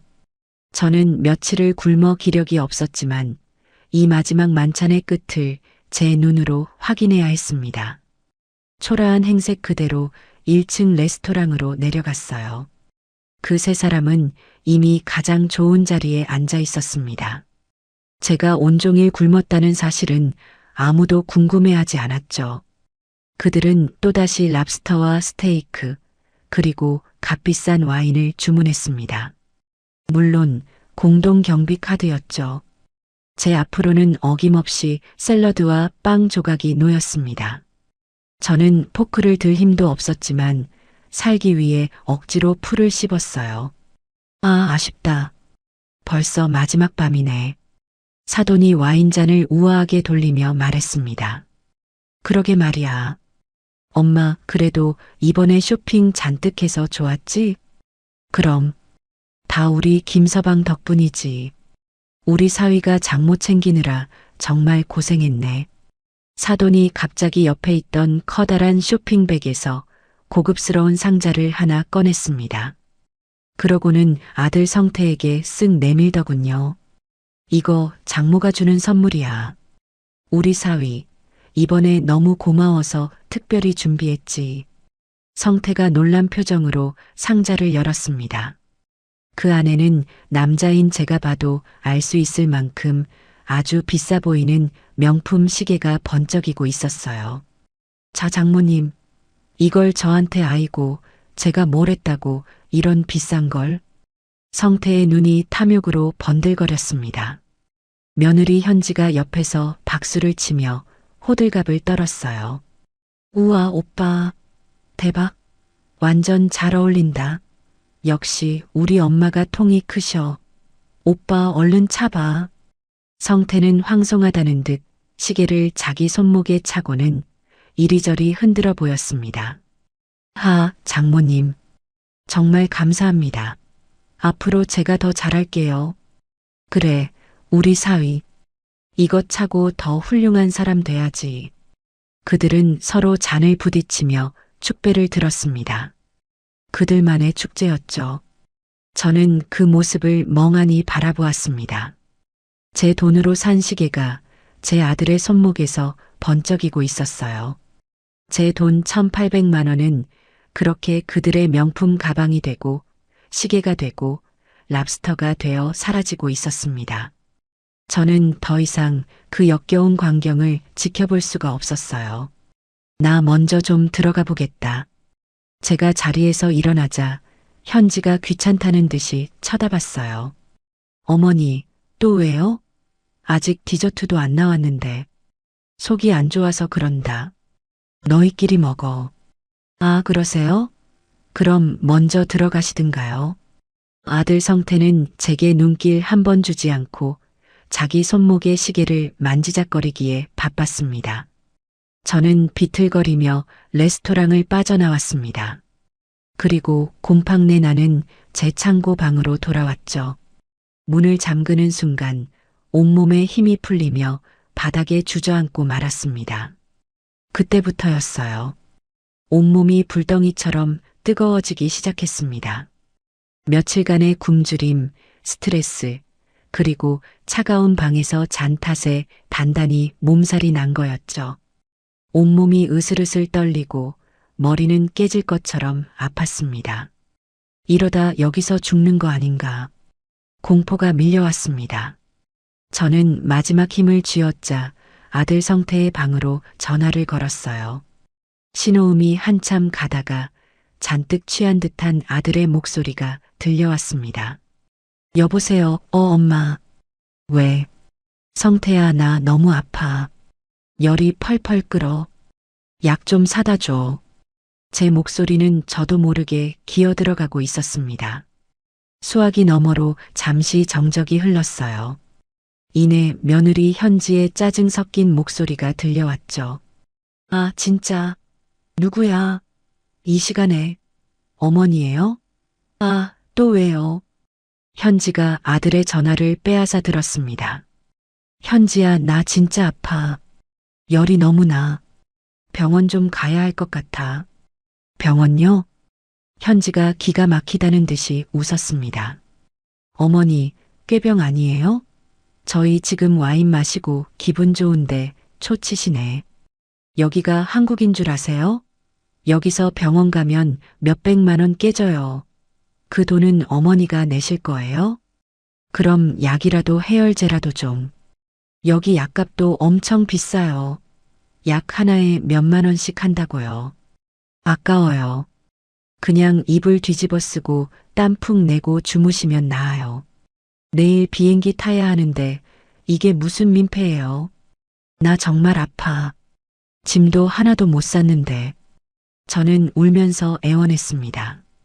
그러자 현지는 더 기가 막힌 말을 하더군요. 아, 몰라요. 우리가 그걸 어떻게 해줘요? 오빠 끊어. 우리 마지막으로 에펠탑 야경 투어 예약한 거 가야 한단 말이야. 지금 가야 시간 맞아. 아들 성태가 전화를 다시 빼앗아 들었습니다. 그 목소리에는 일말의 망설임이 있었지만 아주 잠깐이었죠. 엄마, 나도 지금 바빠. 짐 싸야 해. 현지 말대로 그냥 좀 쉬어. 금방 나을 거야. 성태야, 제발 나 좀 살려줘. 나 진짜 죽을 것 같아. 아, 엄마 미안. 우리 저녁에 야경 투어 예약한 게 있어서 그거 지금 취소하면 위약금 물어야 해. 그 돈도 다 공동 경비에서 나가는 거란 말이야. 아깝잖아. 공동 경비. 제 돈이었죠. 제 목숨값보다 그놈의 위약금이 더 아까웠던 겁니다. 그냥 누워 계세요. 저희 금방 다녀올게. 짐은 대충 싸고 그냥 아침에 로비로 내려오세요. 딸깍. 전화는 끊겼습니다. 저는 그 차갑고 어두운 방에 홀로 버려졌습니다. 열은 펄펄 끓고 온몸은 사시나무 떨듯 떨렸죠. 이영만리 타국에서 제 유일한 핏줄인 아들은 아픈 어미를 버려두고 야경 투어를 떠난 겁니다. 저는 그 순간 깨달았습니다. 제 아들은 이미 죽었다는 것을요. 제가 알던, 제가 평생을 바쳐 사랑했던 아들 김성태는 이 세상에 없었습니다. 저기 저 밖을 돌아다니는 건 제 피를 빨아먹는 거머리, 짐승만도 못한 기생충일 뿐이었죠. 신기하게도 그 사실을 깨닫는 순간 뜨겁던 열이 싹 가시는 기분이었어요. 분노도 슬픔도 억울함도 느껴지지 않았습니다. 그저 머리가 얼음장처럼 차가워졌죠. 그래, 다 끝났다. 오민자, 너는 오늘부로 자식 없는 사람이다. 저는 떨리는 몸을 일으켜 세웠습니다. 그리고 제 낡은 가방을 열었죠. 짐을 싼 게 아니었어요. 저는 그 가방에서 혹시 몰라 챙겨왔던 제 남편의 낡은 사진 한 장과 제 비상금이 든 작은 복주머니 그리고 여권만 꺼냈습니다. 나머지 짐들은 그 낡은 옷가지들은 전부 그 곰팡내 나는 방에 버려두었습니다. 진정한 효도 그래, 효도. 저는 텅 빈 방 안에서 중얼거렸습니다. 효도는 자식에게 받는 것이 아니었어. 내 스스로 나에게 하는 것이었지. 이 지긋지긋한 인연을 내 손으로 완전히 끊어내는 것. 그것이 나 오민자에 대한 진정한 효도였어요. 저는 제 남편의 사진과 여권만 품에 안고 그 지옥 같던 방을 조용히 걸어 나왔습니다. 이제 이 여행의 진짜 목적을 실행할 때가 온 거죠. 파리의 그 곰팡내 나는 창고방에서 저는 아픈 몸을 겨우 일으켜 세웠어요. 아들 성태가 야경 투어의 위약금이 아까워 아픈 어미를 버리고 전화를 끊었을 때 제 안에 남아있던 마지막 미련한 조각마저 완전히 제가 되어 사라졌죠. 열은 여전히 펄펄 끓었지만 정신은 얼음장처럼 차가워졌습니다. 그래, 이대로 죽을 순 없지. 살아야지. 살아서 내 모든 것을 되찾아야지. 저는 더 이상 짐을 쌀 필요가 없었어요. 그 낡은 옷가지들은 이 지옥에 버리고 갈 제 과거의 껍데기일 뿐이었죠. 저는 20년 된 낡은 캐리어에서 제 여권과 남편의 낡은 사진, 그리고 혹시 몰라 속옷 깊이 꿰매두었던 비상금 복주머니만 꺼내 품에 안았습니다. 그것이 제가 그 방에서 챙긴 전부였어요. 다음 날 새벽 동이 트기도 전에 저는 그 창고 방을 나섰습니다. 밤새 끙끙 앓았지만 정신력 하나로 버텼죠. 호텔 로비는 텅 비어 있었고 저는 체크아웃 절차도 밟지 않고 그저 밖으로 나왔습니다. 어차피 제 방은 공동 경비로 이미 계산이 끝났을 테니까요. 저는 호텔을 빠져나와 공항으로 가는 택시를 잡아탔습니다. 아직 이른 새벽이라 그 세 사람은 스위트룸에서 편안하게 자고 있겠죠. 제 돈으로 말이에요. 공항에 도착하니 아직 발권 창구가 열리지도 않았더군요. 저는 차가운 의자에 앉아 제가 타고 갈 이코노미석 창구가 열리기를 하염없이 기다렸습니다. 어제 저녁부터 아무것도 먹지 못해 속이 쓰렸지만 이상하게 배고프다는 생각은 들지 않았어요. 몇 시간이 지나고 공항이 붐비기 시작할 무렵 저 멀리서 익숙한 모습들이 보였습니다. 어젯밤 술과 야경에 취해 퉁퉁 부은 얼굴을 한 아들 내외와 사돈이었죠. 그들은 저를 발견하고는 마치 귀찮은 벌레라도 본 듯한 표정을 지었어요. 어머니, 여기 먼저 와 계셨어요? 현지가 찢어지는 목소리로 물었습니다. 짐은요?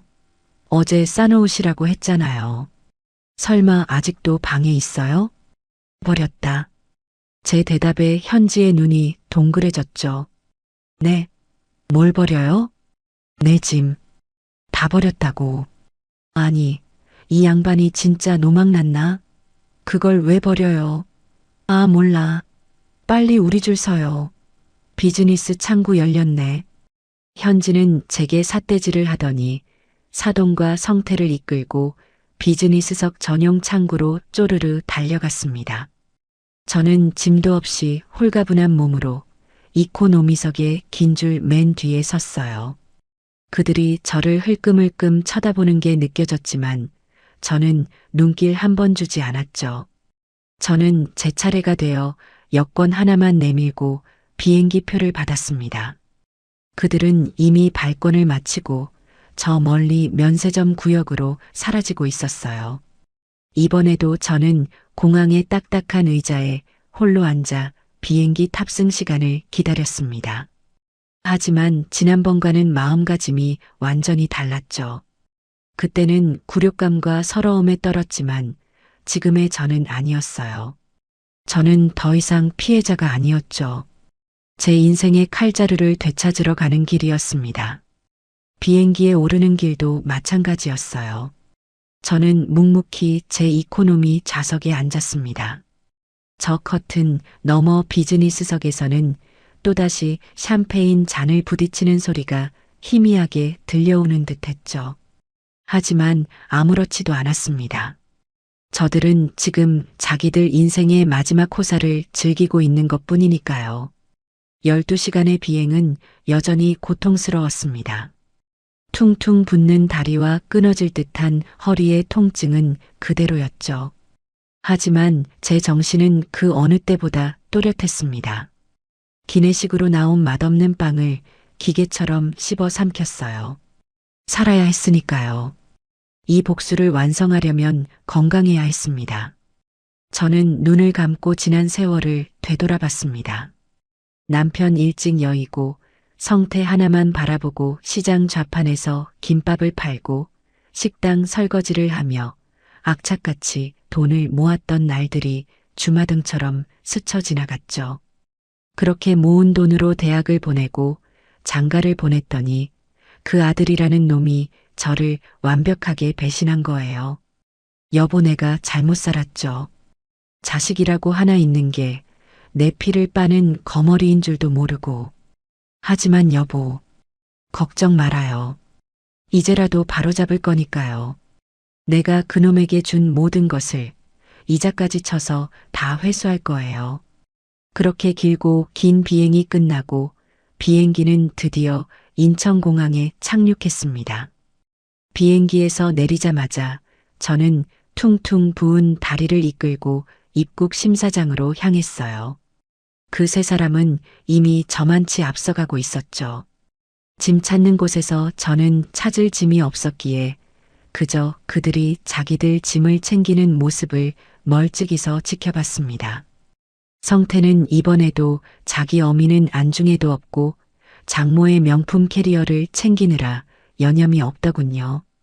그들은 산더미 같은 짐을 카트에 싣고 제게로 다가왔습니다. 엄마, 성태가 저를 불렀어요. 아주 귀찮고 피곤하다는 목소리로요. 우리는 현지 엄마 모셔다 드려야 해서. 엄마는 저기 가서 택시 타고 집에 가세요. 알았죠? 그 말은 제 심장에 마지막 비수를 꽂는 말이었습니다. 여행 내내 짐꾼 노릇에 곰팡이 방신세를 지고 아파서 죽어가는 어미를 버려뒀던 놈이 마지막 순간까지도 저를 짐짝 취급하는 거였죠. 저는 성태의 눈을 똑바로 쳐다봤습니다. 제 차가운 눈빛에 성태가 움찔하는 게 느껴졌죠. 저는 아무 말 없이 고개만 한번 끄덕였습니다. 그래, 가거라. 아, 그럼 우리 갈게요. 어머니, 나중에 정산할 거 있으면 현지가 연락할 거예요. 성태는 그 말을 남기고 사돈과 며느리를 데리고 황급히 공항을 빠져나갔습니다. 마치 제가 전염병이라도 되는 것처럼요. 그들은 뒤도 한번 돌아보지 않았습니다. 저는 그들의 뒷모습이 완전히 사라질 때까지 그 자리에 가만히 서 있었어요. 그래, 성태야. 잘 가라. 너와 나의 인연은 지금 이 순간, 이 공항에서 완전히 끝났다. 저는 그들이 사라진 출구 반대편으로 발걸음을 옮겼습니다. 하지만 제가 향한 곳은 집으로 가는 택시 승강장이 아니었어요. 저는 곧장 공항철도 표지판을 따라 지하로 내려갔습니다.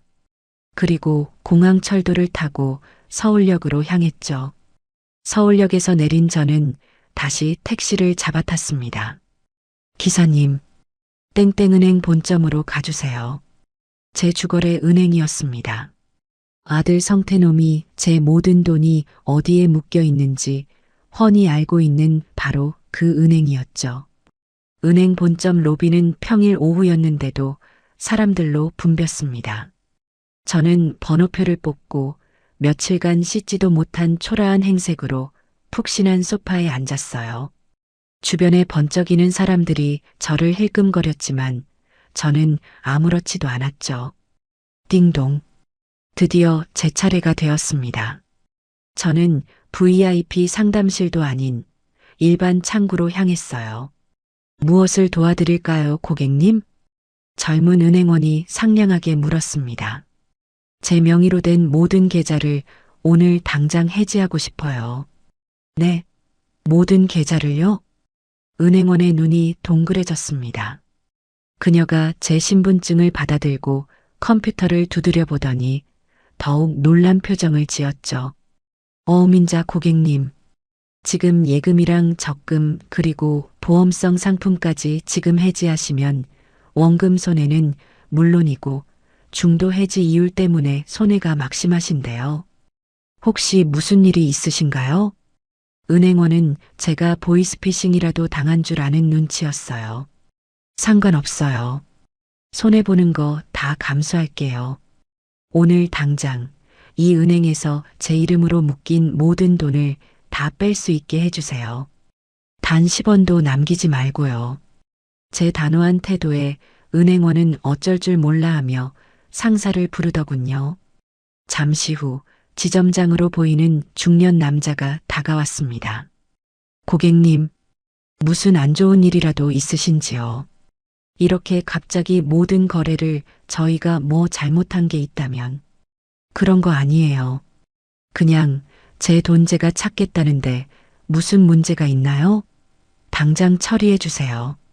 안 그러면 다른 은행 가서 당신들 은행 문제 있다고 소문이라도 낼까요? 제 싸늘한 말에 지점장은 어쩔 수 없다는 듯 고개를 끄덕였습니다. 알겠습니다. 그럼 그렇게 처리해 드리겠습니다. 시간이 좀 걸리니 잠시만 기다려 주시죠. 저는 창구 앞 의자에 꼿꼿이 앉아 그 과정을 모두 지켜봤습니다. 제 평생을 바쳐 모은 돈이 수천만 원의 이자가 허공으로 날아가며 해지되는 과정이었죠. 하지만 아깝다는 생각은 전혀 들지 않았어요. 오히려 시원했죠. 1시간이 넘는 작업 끝에 은행원이 저를 불렀습니다. 고객님, 요청하신 대로 모든 상품이 해지 처리되었습니다. 현금으로 다 찾아가시겠어요? 아니요. 이 은행 말고 다른 은행 계좌로 전부 이체해 주세요. 저는 품속에서 미리 준비해 온 아주 작은 지역 금고의 계좌번호 쪽지를 꺼냈습니다. 성태는커녕 그 누구도 상상하지 못할 곳이었죠. 그리고 이 은행에서 제가 다시는 그 어떤 대출이나 거래도 할 수 없도록 제 신용 정보를 다 막아주세요. 혹시라도 제 아들이나 며느리가 와서 무슨 소리를 해도 제 정보는 단 1원어치도 알려주면 안 됩니다. 네, 그렇게 처리하겠습니다. 모든 돈이 이체되고 제 주거래 통장의 잔고가 영원히 찍히는 것을 확인하고 나서야 저는 자리에서 일어났습니다. 그리고 이 통장과 카드 전부 가위로 잘라서 폐기해 주세요. 제 눈앞에서요. 은행원이 당황하며 제 통장과 카드를 받아들고 커다란 가위로 거침없이 잘라버렸습니다. 싹둑 싹둑 소리가 제 속을 다 시원하게 만들더군요. 저는 텅 빈 몸으로 은행을 걸어 나왔습니다. 평생을 바친 돈이었지만 미련은 없었어요. 오히려 날아갈 듯이 가벼웠죠. 제 목에 걸려있던 무거운 족쇄가 드디어 끊어진 기분이었습니다. 저는 집으로 가는 버스에 올라탔습니다. 창밖으로 스쳐 지나가는 풍경을 보며 저는 조용히 웃었죠. 김성태, 이현지 그리고 사돈. 너희가 그토록 탐내던 내 돈은 이제 이 세상에 없어. 너희가 아는 한에서는 말이야. 이제 시작이다. 너희가 나에게 준 굴욕 그 1000배, 10,000배로 돌려받을 준비나 하거라. 집에 도착한 저는 현관문을 열고 들어가자마자 수화기를 들었습니다. 여보세요?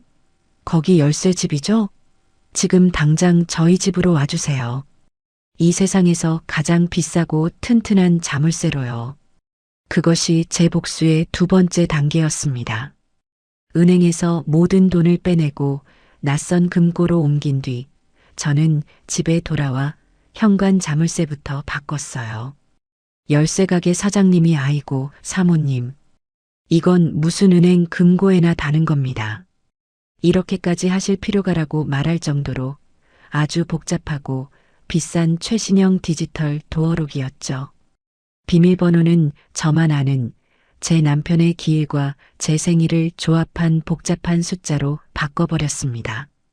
그렇게 며칠이 흘렀어요. 저는 아무 일도 없었다는 듯이 집에서 조용히 지냈습니다. 밀린 빨래를 하고 냉장고를 청소했죠. 여행 기간 내내 굶주렸던 속을 달래기 위해 따뜻한 밥을 지어 먹었습니다. 그동안 아들 내외에게서는 연락 한 통 오지 않았어요. 제가 이코노미석에서 죽었는지 공항에서 쓰러졌는지 그들은 전혀 궁금하지 않았던 거죠. 그러던 어느 날 오후였어요. 며느리 현지에게서 문자 메시지 한 통이 띵동하고 도착했습니다. 어머니, 여행비 정산해야죠. 저는 그 문자를 보고 코웃음을 쳤습니다. 어머니가 하도 쇼핑을 안 하셔서 저희가 궁금해서 손해본 거 아시죠? 호텔비랑 식비도 예상보다 더 나왔고요. 저희 엄마가 계산한 잡비까지 포함해서 어머니가 추가로 500만 원 더 내셔야겠어요. 계좌번호는 저번에 보내드린 거 아시죠? 오늘 중으로 입금하세요. 기가 막혔죠. 제 돈 1,800만 원을 들고 가서 자기들끼리 랍스터 썰고 명품 쇼핑을 해놓고 이제 와서 돈이 모자란다니요. 그것도 제가 쇼핑을 안 해서 손해를 봤다는 건 무슨 해괴한 논리일까요? 저는 답장하지 않았습니다. 그냥 그 문자를 읽음 상태로 두고 제 할 일을 계속했죠. 잠시 후 현지에게서 또 문자가 왔습니다. 어머니, 문자 읽으셨네요. 왜 답이 없으세요? 지금 바쁘세요? 어머니, 돈 입금하시라고요. 저는 휴대폰을 무음으로 바꿔두고 식탁에 엎어두었습니다. 그러자 이번에는 전화가 걸려오기 시작했죠. 쉴 새 없이 울리는 진동을 무시하고 있었더니 이번에는 아들 성태놈에게서 전화가 걸려왔습니다. 저는 그제야 수화기를 들었습니다. 여보세요. 엄마, 왜 현지 전화를 안 받아? 현지 지금 옆에서 열받아 죽으려고 하잖아. 아들은 제 안부 따위는 묻지도 않고 다짜고짜 아내 편부터 들더군요. 받기 싫어서 안 받았다. 왜? 제 차가운 목소리에 성태가 잠시 당황한 듯 했어요. 뭐? 받기 싫어? 엄마, 지금 장난해. 현지가 돈 보내라고 했잖아. 왜 안 보내? 내가 왜 보내니? 뭐? 그야 당연히 내야 하니까 내라는 거지. 공동경비가 마이너스라잖아. 공동경비? 너희 모녀가 명품 가방 사고 너의 장모 시계 사준 돈이 공동경비니? 내가 먹은 건 풀떼기랑 빵 조각이 전부인데? 제 반격에 성태가 말문이 막힌 듯 했습니다. 그건 엄마가 입맛 없다고 안 먹은 거잖아. 그리고 우리가 엄마 편하게 모시려고 얼마나 고생했는데. 엄마는 돈 몇 푼이 그렇게 아까워. 현지 엄마도 다 보셨는데 우리 체면이 뭐가 돼? 너의 체면? 그럼 너는 너의 어미가 그 곰팡내 나는 창고 방에서 아파 죽어갈 때 야경 투어 위약금 아깝다고 전화를 끊어버린 그 순간에 너의 체면은 어디다 팔아먹었니? 제 말에 성태는 더 이상 아무 말도 하지 못했습니다. 수화기 너머로 현지가 빽 소리 지르는 게 들려왔죠. 오빠, 뭐해? 빨리 돈 내놓으라고 해. 말발 딸리지 말고. 성태가 다시 전화를 고쳐들고 말했습니다. 그 목소리는 이제 애원이 아닌 협박에 가까웠죠. 엄마, 자꾸 옛날 얘기할 거야? 그래서 돈 안 내놓겠다, 이거야? 그래. 단 10원도 못 준다. 아니, 안 준다.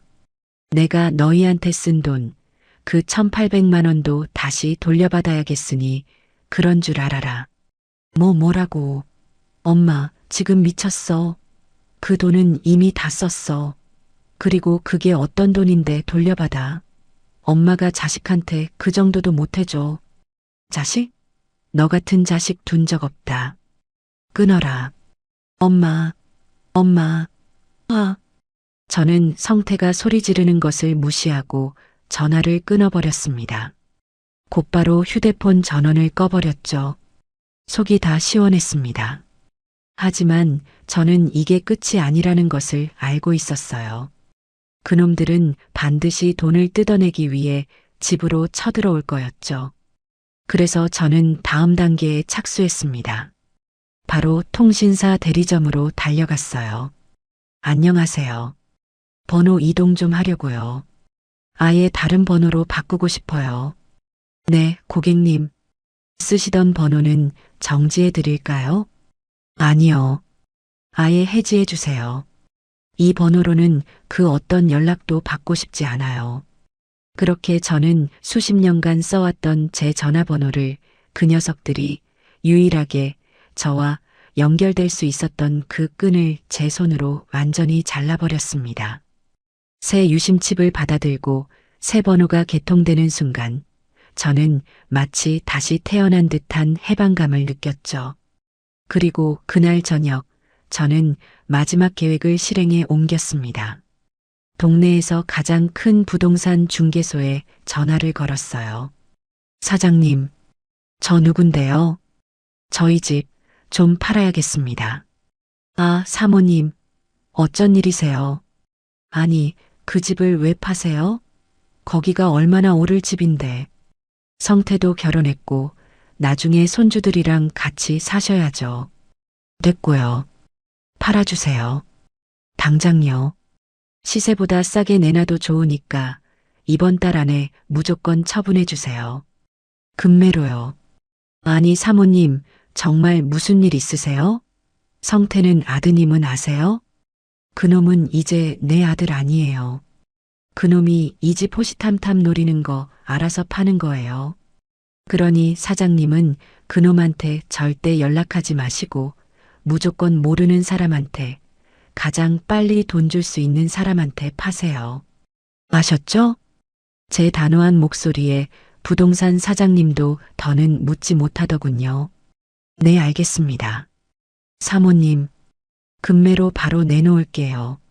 전화를 끊고 저는 텅 빈 거실에 앉아 창밖을 바라봤습니다. 제 모든 것을 정리하고 있었죠. 통장, 전화번호, 그리고 이 집까지.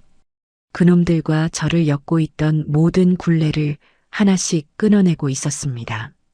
이제 너희가 할 수 있는 건 아무것도 없다. 그때였어요.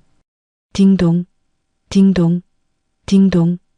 초인종이 미친 듯이 울리기 시작했습니다.